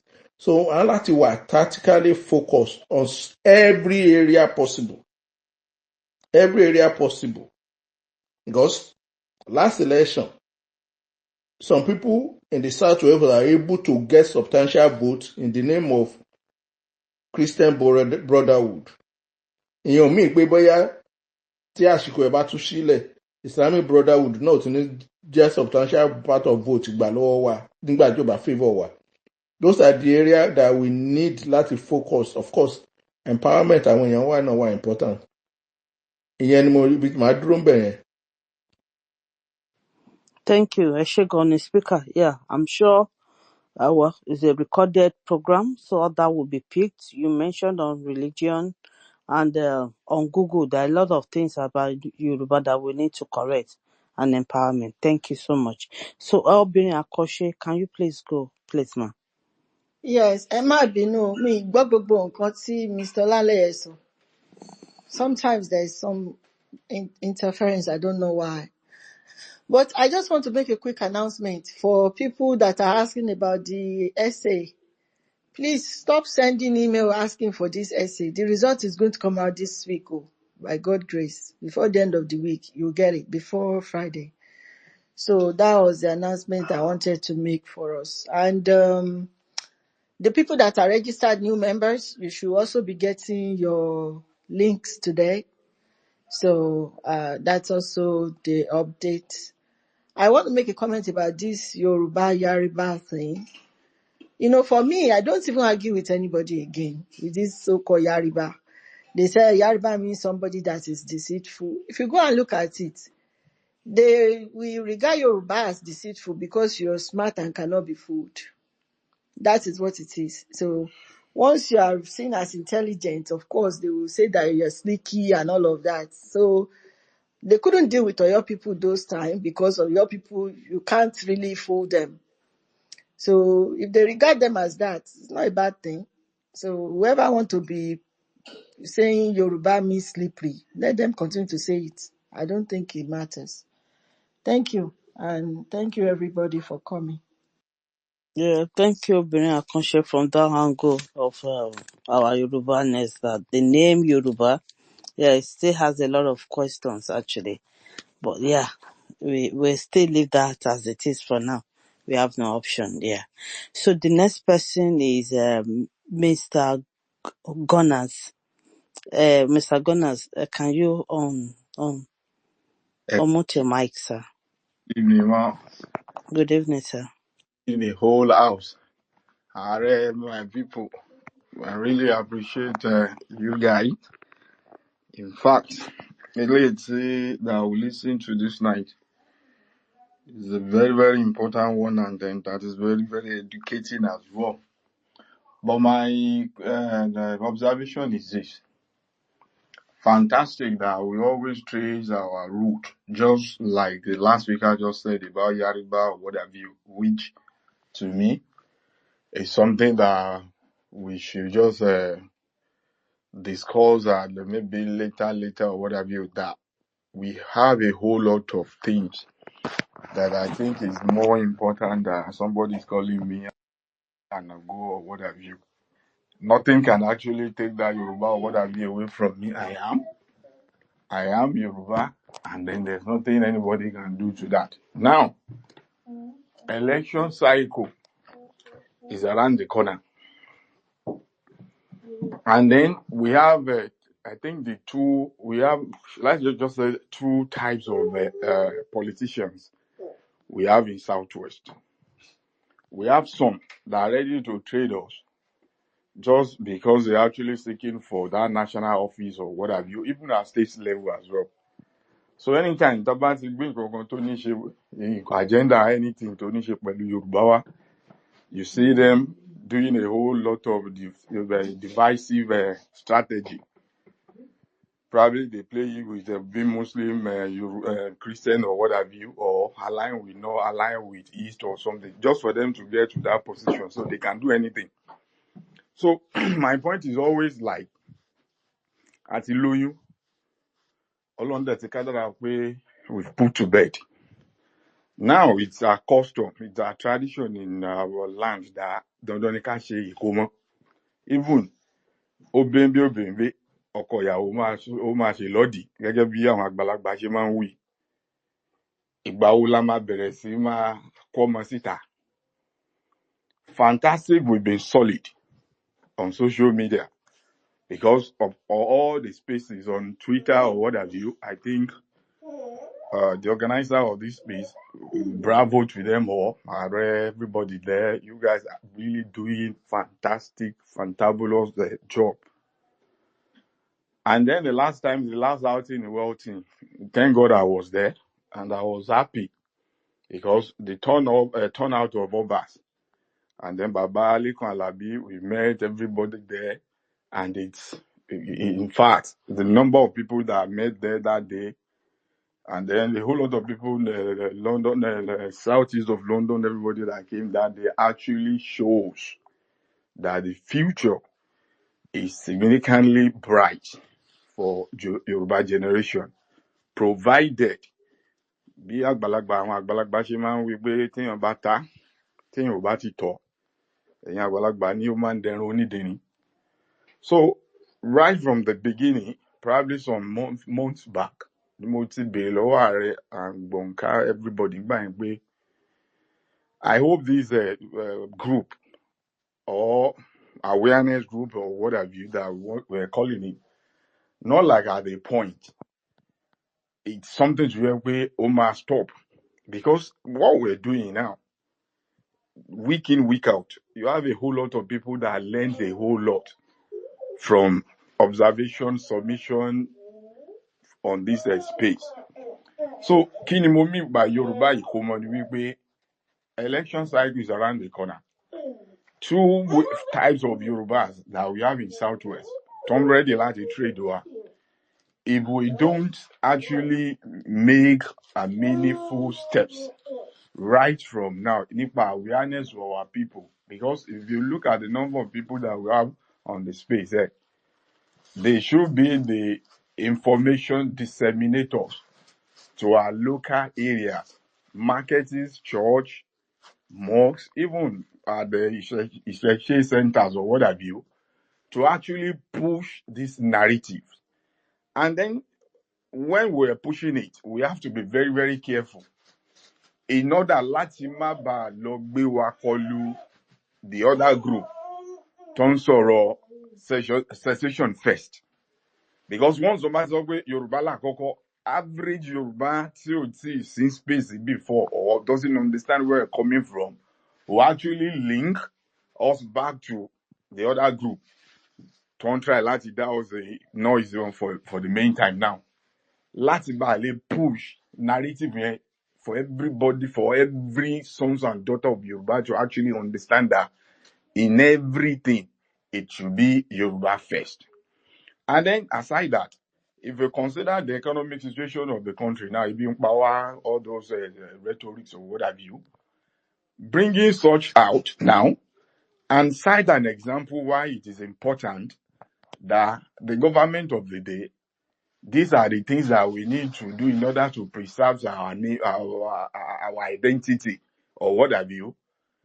The way it actually narrated to the general public there, I think láti má bàa misunderstanding kankan bẹ́ẹ̀ yẹn pé gẹ́gẹ́ bá rẹ ṣe fi ṣeré darí lẹ́ẹ̀kan pé ẹni tí wọ́n sọ pé mo ti gbowó lọ́wọ́ APC mo ti gbà náà nìyẹn kankan bẹ́ẹ̀ yẹn láti bá má di pé wọ́n canvas fún so called person tó ń fìyà jẹ wọ́n nǹkan bẹ́ẹ̀ yẹn torí pé tí a bá farabalẹ̀ carefully láti jẹ́ kí àwọn èèyàn understand ìsìn ebi alẹ́ tó ń pa mí yẹn a whole lot of people were hammering on, not thinking of ṣé nǹkan kan ti ń bẹ tí máa jẹ lọ́la débi táwọn ọmọdọ́mọ mi máa jẹ lọ́tùnla. I don't know bí tó wáyé pé bá understand bí tí mo ti ń mo ebi Thank you. Thank you, sir. Yeah, we do. We do, definitely. má jẹ́ pé wọ́n máa lọ ṣìwà gbọ́ àbí àwọn tó sọ pé wọ́n kó mọ lọ sí secretariat Lágòdì Ìbàdàn, all those nonsense or what have you, so that they will see it through. That's this set of people, what they actually are advocating for, what they're actually preaching is think Yoruba first. We're not talking about Muslim here, we're not talking about Christianity here, we're not talking about the here. We're talking about your identity first. Then who are the types of politicians that is coming in 2027 that we're actually looking at, that these people are Yorubas? Two types. The other side, they will come and pretend just because they wanted to get that vote. Once they get it, they become Gbadebo of Lagos. They become some people that we don't want to mention their name that happens to be governor in our state now. You understand? Maybe because of the way they married or where they live before they came back home and become governor, and they are doing nonsense. I'm not sorry I won't mention their name, but they are doing beautiful nonsense when it's come to protecting Yoruba identity and image. They don't care. Just because property somewhere or what have you. So whatever that can happen to Yoruba, and then even they barely even speak that Yoruba friendly or Thank English. you, sir. Thank you, sir. Thank you. So when ìgbà wo la máa ṣe kó mọ́ àti bímọ ọmọ tí ọmọ là ń. Bàbá Ìbàdàn. Ẹ bèrè yẹn lábẹ́nú. Ara ẹ jẹun dá wọn lóhùn. Comrade mi dáadáa ni wọ́n. Intan sọ yé mi. Ìkómọ ọ̀fẹ́ ẹ máa rí wọ́n káàkiri tó wá bí meeting program òní. Mo ti ṣe another meeting for close to almost 2.5 hours. Lágbára Olódùmarè, wọ́n á kàn sí yín láìpẹ́. Ẹ rí láìpẹ́. So ẹ̀mí tẹ́ ń sọ yé mi. Ẹ má ṣe pé ẹ̀nà tẹ́ ẹ pa fún mi yẹn yé mi. Ṣé rí à ń tò ilé wa bó ṣe yẹ ká tò ní. Ṣé rí organization tí Olódùmarè tá a wà ẹ́? Organization tó ti wà tipẹ́tipẹ́ díẹ̀ ni fún ọdún díẹ̀. And organization tó dẹ̀ ti gbòòrò ní tó ti wà káàkiri ayé. So torí pé ó ti gbòòrò ó dẹ̀ ti tóbi, a nílò láti make sure pé structures wa ó nípọn, ṣe understand, so that yóò lè bring in kì í ṣe ẹ̀yin nìkan. Bàbá Ọlálẹ́yẹ náà ti bèrè jọ́ kó mọ lọ́wọ́ mi dáadáa. Àwọn náà nu lẹ́gbàá, àwọn náà bẹ́ẹ̀ náà wọ́n ń gbọ́n tí mò ń sọ yé mi. So ẹ má worry. So a lè discuss ọ̀pọ̀lọpọ̀ working principles wa, but kí ìparí oṣù yìí tó parí, you are going to be well.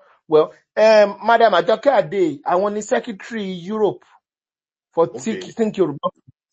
So àwọn náà wà lára àwọn tí ó reach out sí yín láìpẹ́ lágbára Ọlọ́run properly to bring you on board. Ẹ má worry. So ti yé yín.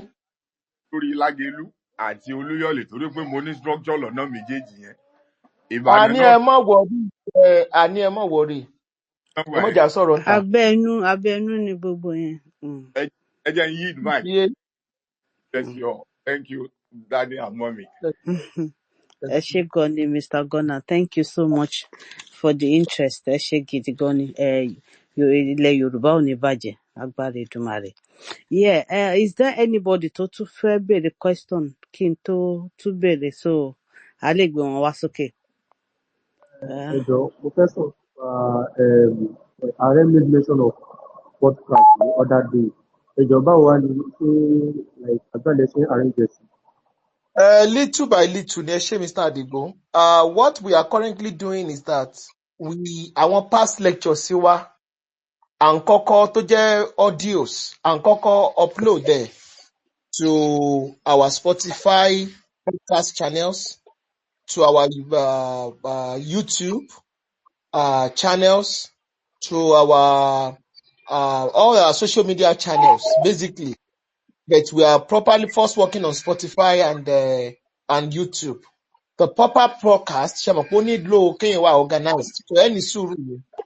But by the time tá a bá ṣiṣẹ́ débẹ̀, a máa reach out sí yín. Ẹ ṣé. Ìbídùn ṣe ìbídùn ṣé èmi ò ń ṣe host. Ìbídùn sọ pé ó fẹ́ wá sókè wá sọ̀rọ̀. Ẹ jẹ́ ká ṣe pápápá torí mo fẹ́ ká parí in the next. Okay, Ibidun, can you come up? Can you raise up your hand so I'll invite? Then two, Mr. Femi náà wà lórí stage. Ẹ jẹ́ wọn sọ̀rọ̀. That's the general manager of Okay, Mr. Femi. Olúwaṣínà. Okay, Ìyá Mr. mi, Femi, can ẹ you má unmute? gbàgbé Mr. Olúwaṣẹ́gun náà, àwọn náà ti náwó tipẹ́. Okay, I won't know one money because me tell why anybody no more from my end here. Okay, ẹ jẹ́ kí Mr. Femi sọ̀rọ̀ from there. Mr. Oluwafemi will speak.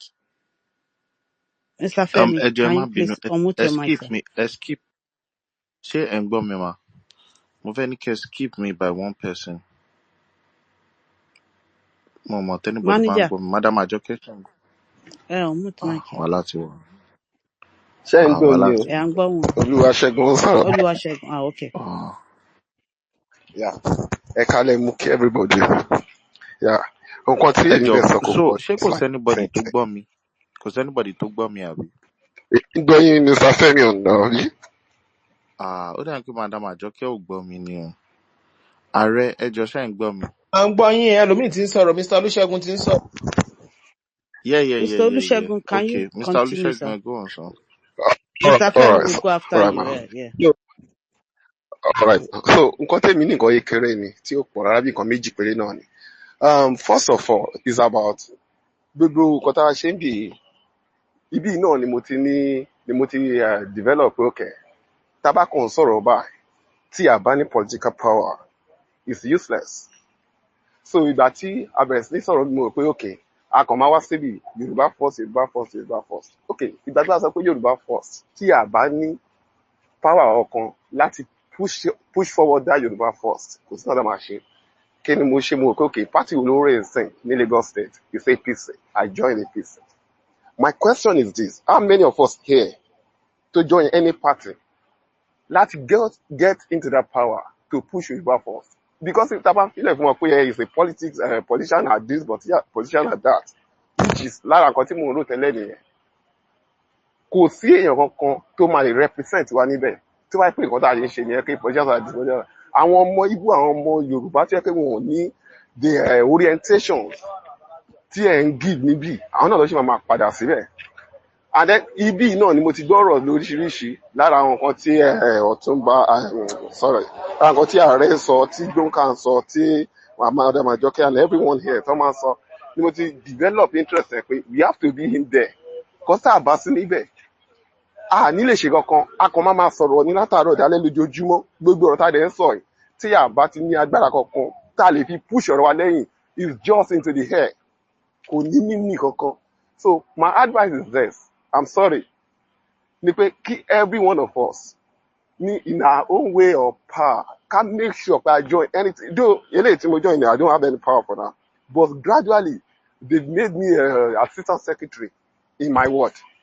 Tí mo bá ń sọ̀rọ̀, àgbà mo join. After tí mo join TYF, tí máa ń gbọ́ ọ̀rọ̀ tó ń sọ bí every Saturday náà ni. Me immediately develop any mind. Okay, if you don't have this, if you don't have power, you cannot have anything. You obi ọ̀rọ̀ tó nǹkan sọ láti lé ní lórí láti sọ láti joy tí a bá sí níbẹ̀ ẹ à nílé ṣe kankan. ẹ jẹ́ kí n fún yín nìkan kan. Mo ní All right, sir. one of the members of TYF kan tó ń contest fún councillor ní Ogun State. I saw it, I was so happy. I said, this is fantastic. Ìbò local government of Fedi Logun State is also contesting Daddy, for councillorship. Ṣé ẹ rí kò ń ṣe ẹ̀yin aha, nìkan? nǹkan tí mo sọ nìyẹn, sir. Ṣé ẹ rí kò ń ṣe ẹ̀yin nìkan? Àwọn èèyàn ti nǹkan ti yàtọ̀, everybody ti ń join politics.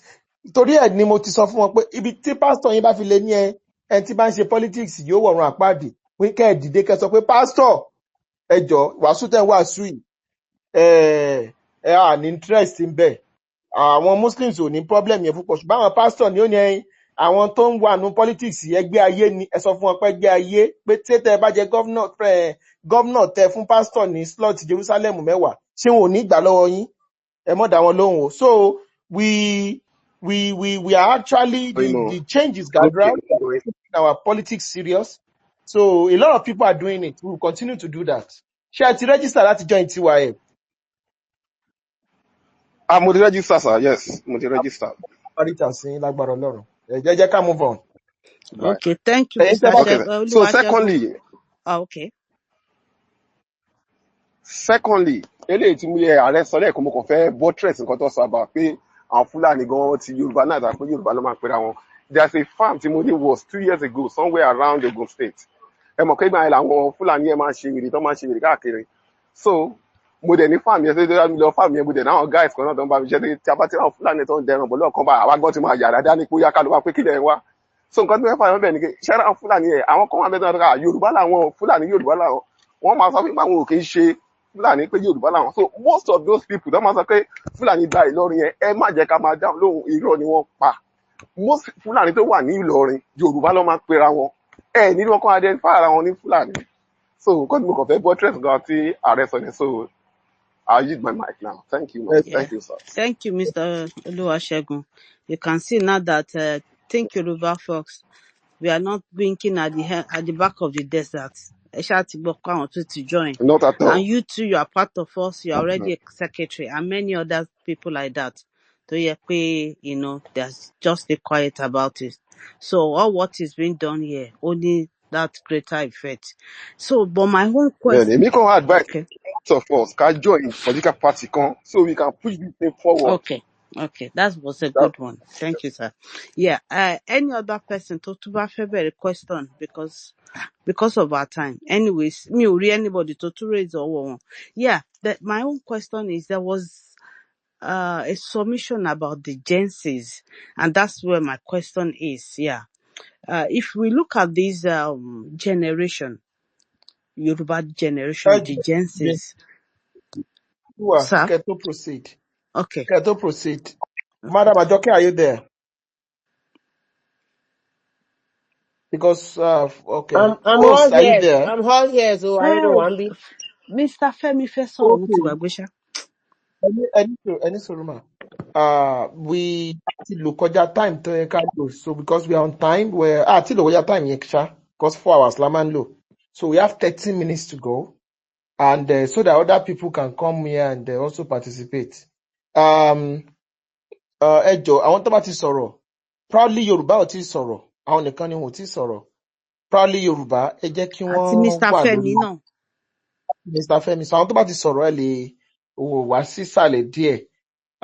That's another thing. So ẹni tó bá ti sọ̀rọ̀ ẹ má bínú o. Torí àwọn kan mẹ́sẹ̀jì mi. Torí ní last week, àwọn kan bínú sí mi gan. Bẹ́ni pé àjẹ́ wọn ó sọ̀rọ̀ pa àgbé wọn wá sókè. Èmi gan dẹ́ ń ṣe host. So ẹ má bínú sí mi, mo fọlọ́run bẹ̀ yín. Ẹ jọ̀ọ́ ẹ ṣàlẹ̀ bá wa gbé ìgbọ̀nyín tó bá fẹ́ sọ̀rọ̀ ẹ nawọ́ sókè. Ẹ nawọ́ sókè. Sọ mi ò ń ṣe host. Ẹ má wàá bínú sí mi nínú personal DM mi o. Ẹ ṣé púpọ̀. I cannot see anybody. If the host can see somebody, Madam Ajoke, if you can see At the somebody. moment, actually, me or anybody at the moment. Proudly Yorùbá ti náwó tẹ́lẹ̀. Okay. So keep proudly. Who is saying Ó Ekale? dàbí pé okay, Mr. Ọlámilékan àbí? Bẹ́ẹ̀ni, ẹ̀kálẹ́ ma ẹ̀kálẹ́ sà. Okay, Hold on, Mr. Olamilekan. Hold on, sir. Ẹ jẹ́ kí Mr. Femi sọ̀rọ̀. So after Mr. Femi, proudly Koabi Niger, and the man that spoke last, ẹ̀yin wá sọ̀rọ̀. Yeah. Mr. Femi, can you please unmute your speaker, sir? Yeah, ẹ ṣe gan ṣe ẹ ń gbọ́ mi dáadáa ń sìn àbí. à ń gbọ́ yín manager. Ẹ jọ táwọn èèyàn bá. Alright, yeah. So ẹ ṣe gan. Ààrẹ ọpọlọ yín ò ní Bomo, jọba it's o. quiet from my hand here. Aláwa. Ẹ jọ táwọn èèyàn bá ń Èmi gbọ́ ń mi gbọ́ kọ́ fi wọn. 100. Yeye, ẹ check Ẹ ọ̀dọ̀ yín jọ. bóyá kẹ́ bọ́lẹ̀ sódà á tún gbé yín sókè padà ọ̀dọ̀ yín ni. Torí èmi gbọ́ Mr. Ẹ jọ Femi dáadáa. tẹ́nibọ̀dì bá ń gbọ́ mi lọ́díẹ̀nsì kọ́ ṣe 100 so that I'll be able to know if I can continue. Ṣé anybody ń gbọ́ mi ṣá yàtọ̀ sí okay ààrẹ ń gbọ́ mi. Yeah. Alright, ààrẹ ń gbọ́ mi ìbídùn náà ń gbọ́ mi. Yeah, I'm so I think going. we're I'm fine. I going. can hear you also. Yes. À ń gbọ́ yín loud and clear manager. Yes, thank you. Yeah, thank you very much. I mean, most of the time, one of the things táwọn èèyàn ti béèrè lọ́wọ́ wa ni wípé báwo ni messages yìí, báwo ni ó ṣe lè máa dé grassroots. We've told them that one of the things we, at least àti gbá àwọn feedback yẹn, ó láwọn account kan tó wà ń bí báyìí. Tàti ẹ̀ mọ̀ pé, tó bá ṣe ń gbọ́, wọ́n máa ń gbéyàwó wọn àtàwọn ọmọ wọn jókòó ní pé kán máa gbá àwọn kan yìí. Ó tún ní bọ̀bọ́ kan tí mo mọ̀, tó bá ti dìgbà báyìí, tó bá ṣe wo Premiership tán, wá máa gbọ́ bá ṣe ń play, wá dẹ̀ gbé Suya àti Goldberg sẹ́gbẹ̀ẹ́, wá dẹ̀ máa gbọ́. That's part of also grassroots. So ẹ̀yin tẹ́ bá láwọn ọ̀rẹ́ náà, tẹ́ mọ̀ pé àsìkò báyìí ni òun dẹ̀ fẹ́ jẹ́ káwọn pípì gbọ́ kínní yìí náà, ẹ gbé wọn jókòó kẹ́ gbogbo yín jọ máa gbọ́. Ẹ lè máa mu Goldberg lẹ́gbẹ̀ẹ́ kan àbí kẹ́ máa mu Zobo lára grassroots náà ni. So nǹkan kan tí mo tiẹ̀ tún wá fẹ́ fàyọ ni wípé ẹ má jẹ́ kí anybody kò sọ́bọ̀ ń dánrì mọ́. And at least if there are over 300 people in this room, I know for a chance that those people after every session should be able to understand what TYF stands for. So Debariwa, at least for the past couple of years, people should be able to trust our decisions, that whatever decision we don't make it from an emotional point of view. So all the back and forth that we saw a couple of days ago when we started telling people that, see, at TYF camp, we stand with Kemi Badenoch because we understand a lot of things, that a lot of people do not understand. Like we said, we are not emotional sets of people.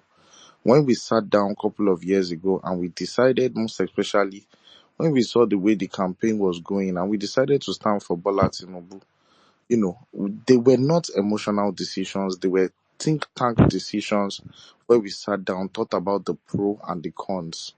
So it is sometimes surprising that after those donkey years, in fact, there are so many things a lot of people do not understand. I'm happy to say it today. Anybody can, I mean, we are beyond àti ṣàwọn kankan afẹ́wà máa ṣèrègùn. No, we don't roll that way. But I'm saying it here today that if not for TYF, it was us that actually first noticed. I was the one who even asked those questions to Chinedu, that people now knew towards that election that Chinedu does not actually understand Yoruba and he doesn't think Yoruba first. We have had that recording with us for a donkey lots of years. And when we saw that it was right time for us to put it out there, we put it out there. We did the grassroots work, contacted those we needed to contact. And if you can notice, the first time when we now put it out there, within a week, all the interviews he was going for, they started asking him questions as Shea Debere Simba. So when you see us today tweeting, that stand with Kemi Badenoch, ó yẹ kẹ́ ti mọ̀ nǹkan pé ó dà fún àwọn pípì yìí ó yẹ kí n lè trust the decision wọn. A máa pé gbọ́n ni, à ń pé gọ̀. That is the reason why we have a think tank department. That is the reason why you see us that kò ń ṣe lásán.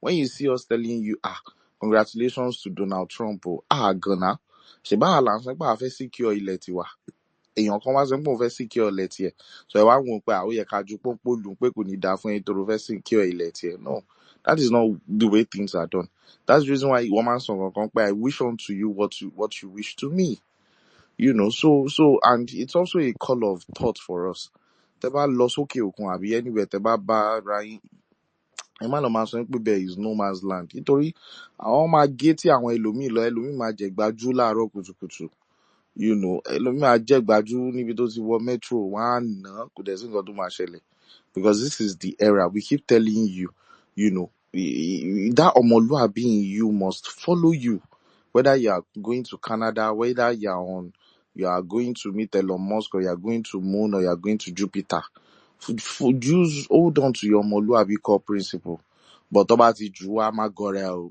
tó bá ti ju ẹyọ kan wá kó sáré fún wọn lámbà kò má gọra ẹ rárá àwọn OPC á wà lẹ́yìn ẹ you know but Can tó people bá hear kọ́kọ́ me? rí ẹ kọ́kọ́ bọ́ suit ààrẹ àgbọ́yìn o Proudly Yoruba, can you hear me? À ń gbọ́ yín a ṣe ààrẹ. ń gbọ́ sí ni. àṣẹ A ṣe gbọ́ ń yín gbọ́ bíbá sí yìí. ni. Manager ń jó àwọn ohun kan lẹ̀ náà. Ẹ jẹ́ kí manager sọ̀rọ̀ kẹ̀. Manager, ẹ go ahead. ààrẹ mo sáré fún àwọn èèyàn ládvice ni o I so can ṣe hear mọ̀ you.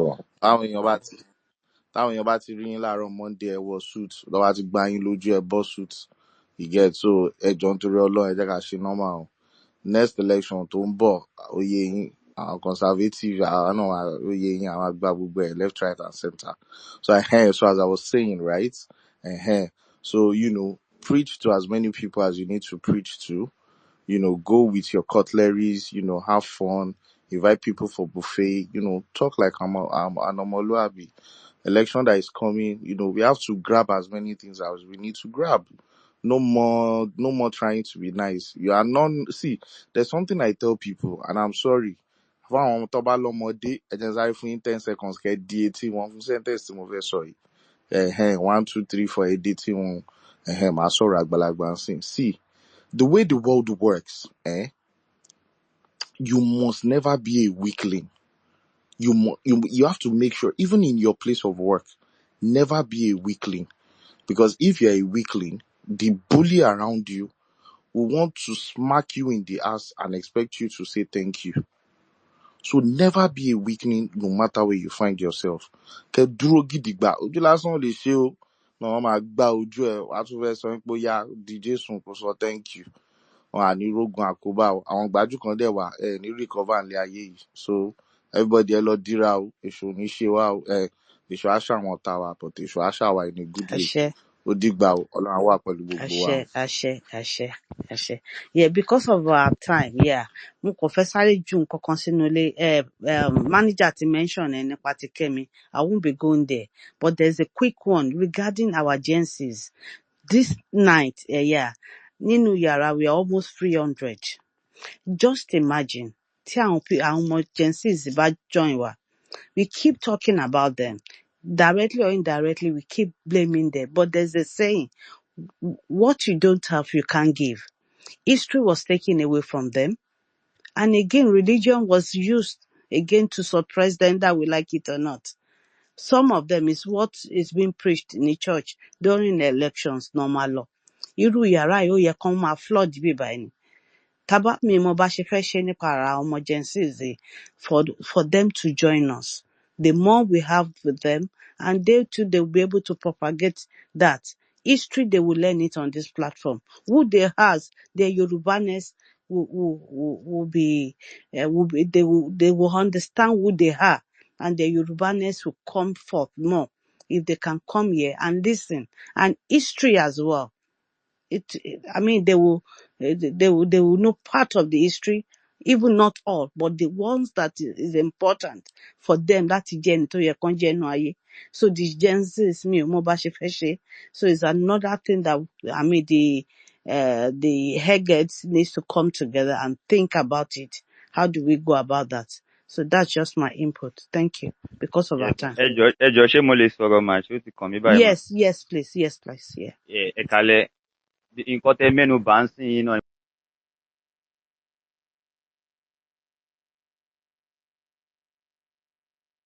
Àgbọ́yìn o. Èmi ò gbọ́ yín, mi ò mọ̀ tó bá pélé ń gbọ́ yín. Àgbọ̀ wọn. Ẹ ti lose wọn. Yes, sir. If you can go out and come in. Yeah, that happened to me as well. And I have to apologize from Gbogbole. There was a time I was pressing the horn. The house was quiet, not knowing it's from my end.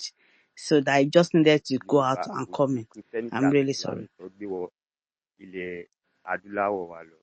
Nǹkan tí mo kọ̀ rí tó fẹ́ da gbogbo ẹ̀rú ni because going to church, going to mosque, there's a lot of setback. Àwọn ló máa ń parọ́ fún wa wípé okay nǹkan báyìí. Because anywhere I go to, tó bá béèrè lọ́wọ́ mi pé ibo ló ti wá, mo máa ń jẹ́ kó yé wọn pé Ìbàdàn ni mí because I'm a Yoruba before I become a Nigerian. That's what people don't really know. They always forget their identity. And the main thing there is that the religion,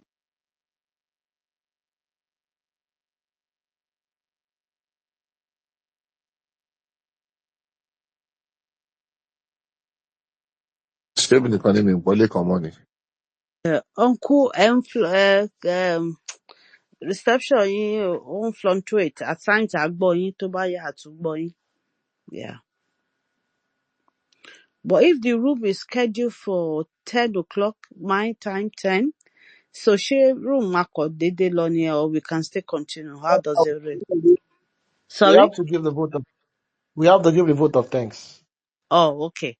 We still have Mo somebody kan on tó the line. ṣẹlẹ̀ Arábìnrin ṣì fẹ́ sọ̀rọ̀. Arábìnrin ṣì raise ọwọ́ wọn. Madam Ajoke, I would go down. Try láti wo tẹ́ bá lè gbé bí dùn wá sókè. I will go down Okay, now. kò sí wàhálà, manager. Ẹ jẹ́ kí n fà. Ẹ ṣe. Ìwà tẹ́ ń gbé nínú wọn, ẹ jẹ́ kí n sáré lo ìṣẹ́jú mẹ́ta yẹn kí n fi sọ gbólóhùn méjì kan. Okay, go ahead. Yeah. Ẹ kálẹ́ lẹ́ẹ̀kan sí ẹ kú àpérò, ẹ kú àtótónu, ẹ kú iṣẹ́ o. Ẹ kálẹ́ sir. Odùduwà á gbé gbogbo wa o. Ẹ ṣé, kò ní kó dalẹ̀. Mo fẹ́ kàn fẹ́ fi nǹkan kan kún nǹkan tí ẹnìkan sọ lẹ́ẹ̀kan tí ààrẹ dẹ̀ fi gbólóhùn sórí ẹ̀ lórí ọ̀rọ̀ ọ̀rẹ́ wa ara Olúkúnmi Reno Omokri. Reno had a very wide reach, and I have had that. I align with Ààrẹ because I've had it also that Yoruba have existed. And yeah, Yoruba and Olúkúnmi and the other nomenclatures can exist side by side, but he had a very wide reach, and a lot of people, swallow whatever he says, line, hook, and sinker. If we have this side of the story, because basically, nǹkan tẹ́mi máa mú kúrò bí every other thing, awareness and the rest, but in tẹ́mi mú kúrò bẹ́ẹ̀ 60% is about education, educating àwọn tí ó mọ̀, àwọn tí wọ́n dẹ̀ mọ̀ àti wọn ò mọ̀ tí wọn ò dẹ̀ mọ̀ páwọn ò mọ̀, people that don't know and they don't know that they don't know. Educating them and enlightening them and teaching them history is very important to enable many of us, especially the younger ones, permit me to use that, to be able to probably align ourselves and to be able to prepare ourselves for the future, to know their history properly. Because there was something I read before, Fani Kayode ti block mi tipẹ́tipẹ́, àti máa lọ bí ọdún mẹ́ta àbọ̀dún mẹ́rin àbọ̀dún márùn-ún ló ti block mi báyìí lórí Twitter. Before he blocked me, but I read some things people crop out from what also. He aligned very well. I don't know where he got his story from with what Reno is saying about that àwọn Fulani ló sọ wá ní Yorùbá from Yariba and whatever. A lot of distortions. I don't agree with that. But whether we like it or not, it's spreading even among our own. So if there is a way we can talk to Reno, because he has the reach and a lot of people are listening to him. I don't follow him, but I began to read him, not too long ago. If there's a way we can properly educate. Yeah, okay. Yeah. Sherry Moreno, there's a reason why some of us are here. And what happened to us is that a typical Yoruba hardcore conservative Omoluabi, normally we are always shy, calm, easygoing, and we love to focus on our like we want to become pharmacists, doctors, scientists, engineers, successful in our business and taking care of our families. Ní business, ní interest pé ní social media. Yorùbá ò ní ṣe. Yorùbá ò ní ṣe. Ṣùgbọ́n there's something I've come to realize. Other ethnic nations ní Nigeria want to invest on media powerfully.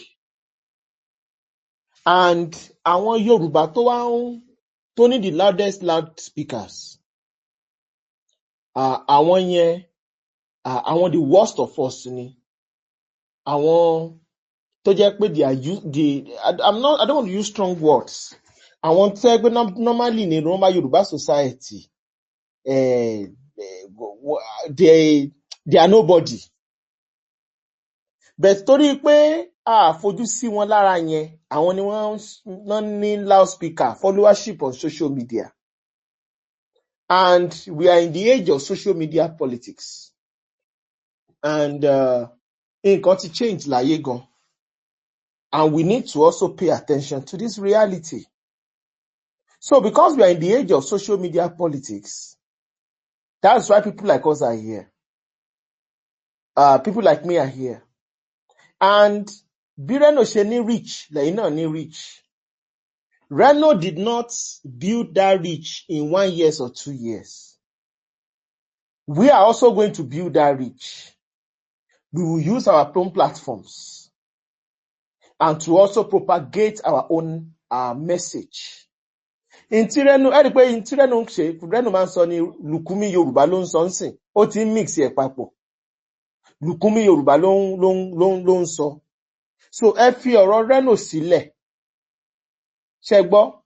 Olùkúmí ni o, Yorùbá ni o, we are not interested in that. The history is clear. Ṣé ń gbọ́ mi? Ṣé ń gbọ́ mi? Ẹ jọ̀ọ́ sà. Àgbọ́yé. There are Ẹ rántí pé ìgbà tí mo dárúkọ Reno lẹ́ẹ̀kan, mo dárúkọ Fẹ́mi náà. Ẹ jẹ́ kí n explain, sir. There is an important issues tó yẹ kí a tètè focus lé lórí. There are important issues. Reno tó jẹ́ pé ó ń block Lord of Warri. Lord of Warri is a prince of Ìṣekiri too. Tó ń correct ẹ̀ nípa rubbish tó ń sọ nípa Benin or no Benin issue. He was blocking him. So we just need to ignore those places. On ground, that's why we are here to educate our youth and to ensure we properly propagate this message. Let me tell you the truth. Sherry Shet and Sheni TYF and this Yoruba nationalist something is taking hours of our lives. We are spending millions and millions of our money. It's taking our life, our existence to be able to function the way we are functioning. I'm telling you the truth. So Reno is the least of our problems with the current state of things. Ní ilẹ̀ Yorùbá. Things are more nǹkan ti bàjẹ́ ju bẹ́ẹ̀ ṣe ń wò lọ. That's why we hardly have time to engage some of these things. Because it's needless. So ẹ jẹ́ ká gbàgbé ẹjọ́ mo fọlọ́run bẹ̀ yín. Ẹ jẹ́ kó máa sọ tiẹ̀, we will do our own. Ṣó ti yé yín? We will do our own. Àgbọ́yé. Thank you, Are. So Ibidun, Madam Ajoke, I can't see Ibidun. Can you please bring her up? I can't bring her up, please. So for her to ask her question. Actually, Moti invite Ibidun. I mean, go accept invitation in me, my wife.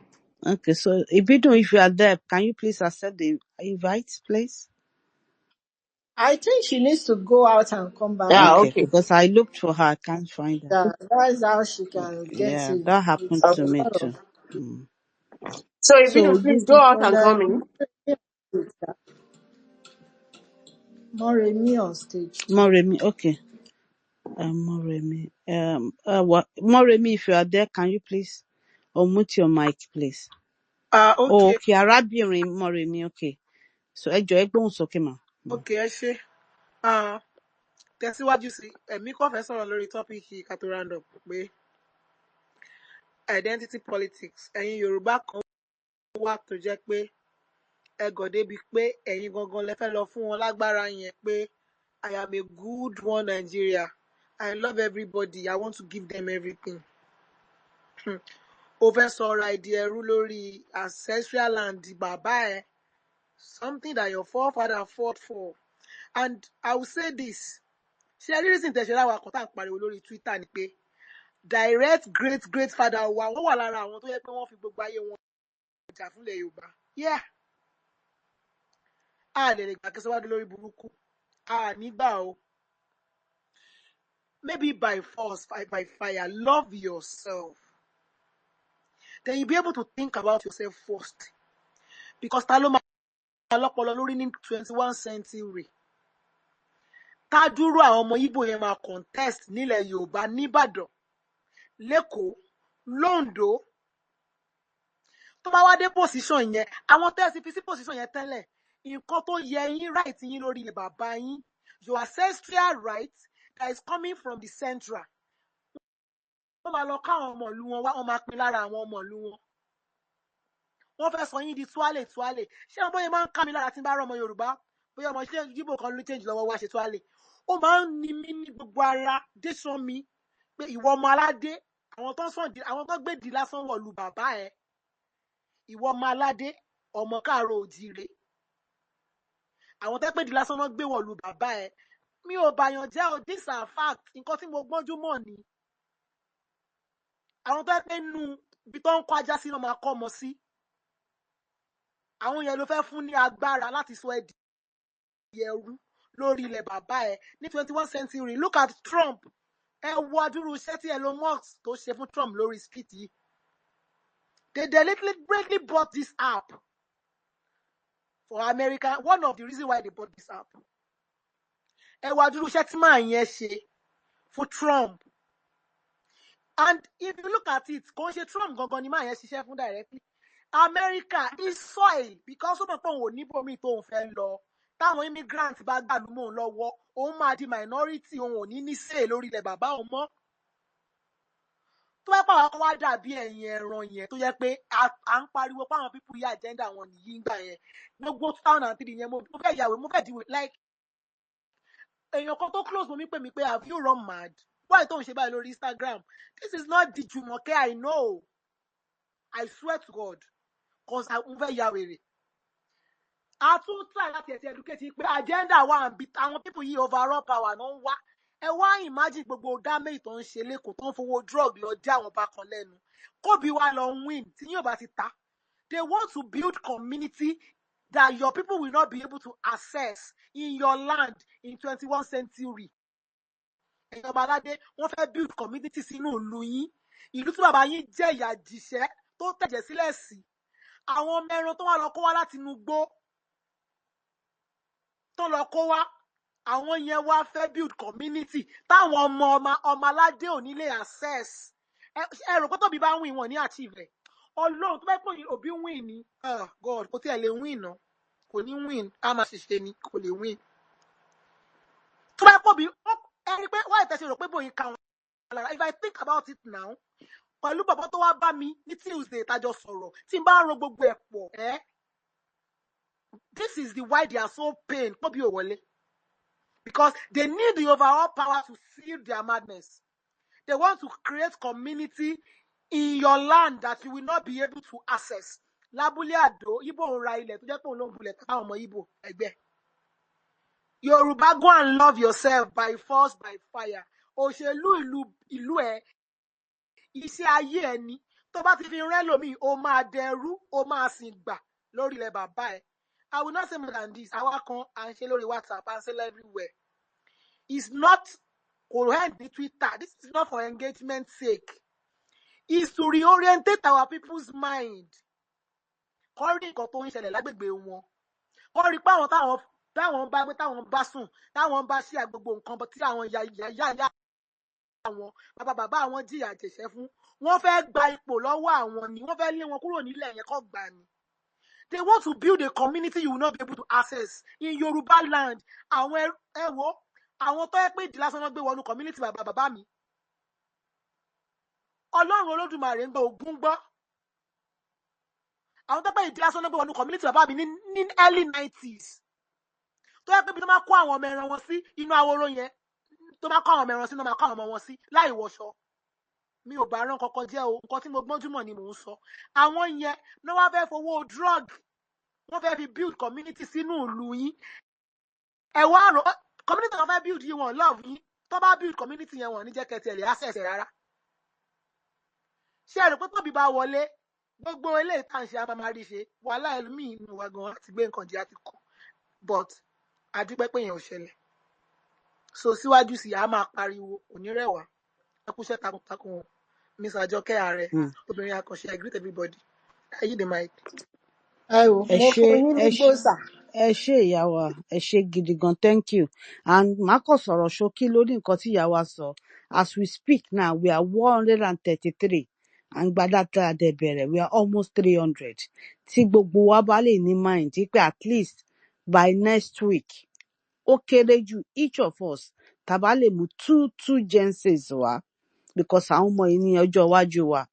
It is very important for them láti listen to this, not to go on the social media kán máa lọ ṣíra sílẹ̀, kán máa lọ ọ̀rọ̀ tàtàtàtàtà.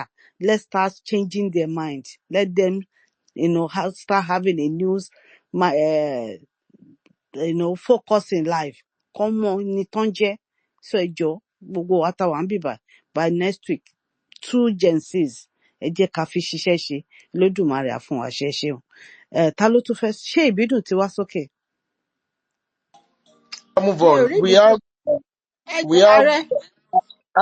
ẹ má bínú, àti lo more than 15 minutes than beyond time we Ààrẹ. supposed to round up. Yeah. Check your inbox. Check your message, please. So we are 15 minutes overspent now. So if we have to, Ari is checking his inbox, his message. Ìyá mi Maybe. ẹ jọ̀ọ́ ẹ fún ọmọ ògbé àtẹ ní 2 minutes ẹ jọ̀ọ́. Okay, okay. So ọmọ Ogbe Ate, gbóhùn sókè sir. Ọmọ Ọmọ. ògbé àtẹ. Okay, ọmọ Ogbe Ate. Okay. Gbóhùn sókè, please. Ẹ̀kálẹ́ o, Kálẹ̀ Abọ́rúbọ̀yọ̀, kálẹ̀. ogun àtọ̀, ojú Àsọ̀rọ̀ agbègbè. bọ̀rọ̀ fún. Àṣẹ Èdùmàrè kò ní gbọ̀dálẹ̀. Mo kí gbogbo àwọn ọmọ Yorùbá kú iṣẹ́, a sì kí àwọn Think Yorùbá First, a kí wọn kú iṣẹ́ takuntakun. Gbogbo akitiyan lẹ́yìn à ń rí. Ọlọ́run ò ní bà dáadáa wọn jẹ́, a sì máa fún wọn ní agbára síwájú sí. Àṣẹ Èdùmàrè, àṣẹ fá. Ibi tí èmi fẹ́ sọ̀rọ̀ lọ, ó máa yàtọ̀ díẹ̀ torí mo ṣẹ̀ṣẹ̀ wórí ìkànnì yìí, mo rí pé ètò ń lọ ńbẹ̀ ni tí mo fi wọlé ní àìpẹ́, ṣùgbọ́n ibi tí mo bá náà mo fẹ́ fi nǹkan kékeré kan síbẹ̀.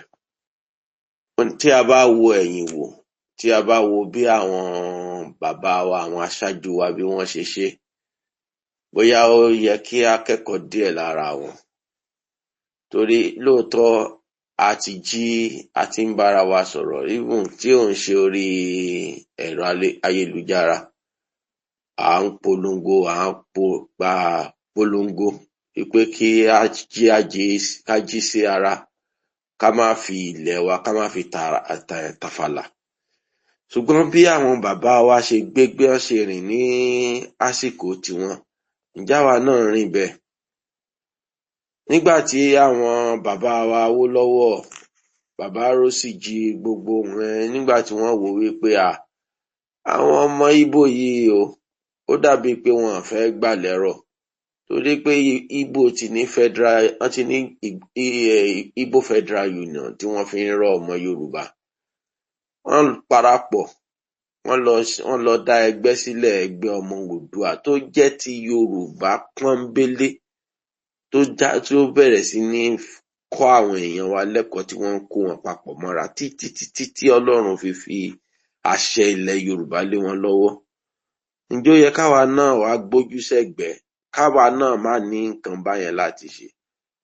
Bí èmi ṣe máa ń rò, ó yẹ kí a máa ní bá a ṣe lè máa kóra wa jọ gan tí ò ń ṣe orí afẹ́fẹ́ bí eléyìí, ládùúgbò kádùúgbò kí gbogbo wa ká máa ní àyè láti jọ sọ̀rọ̀ pọ̀.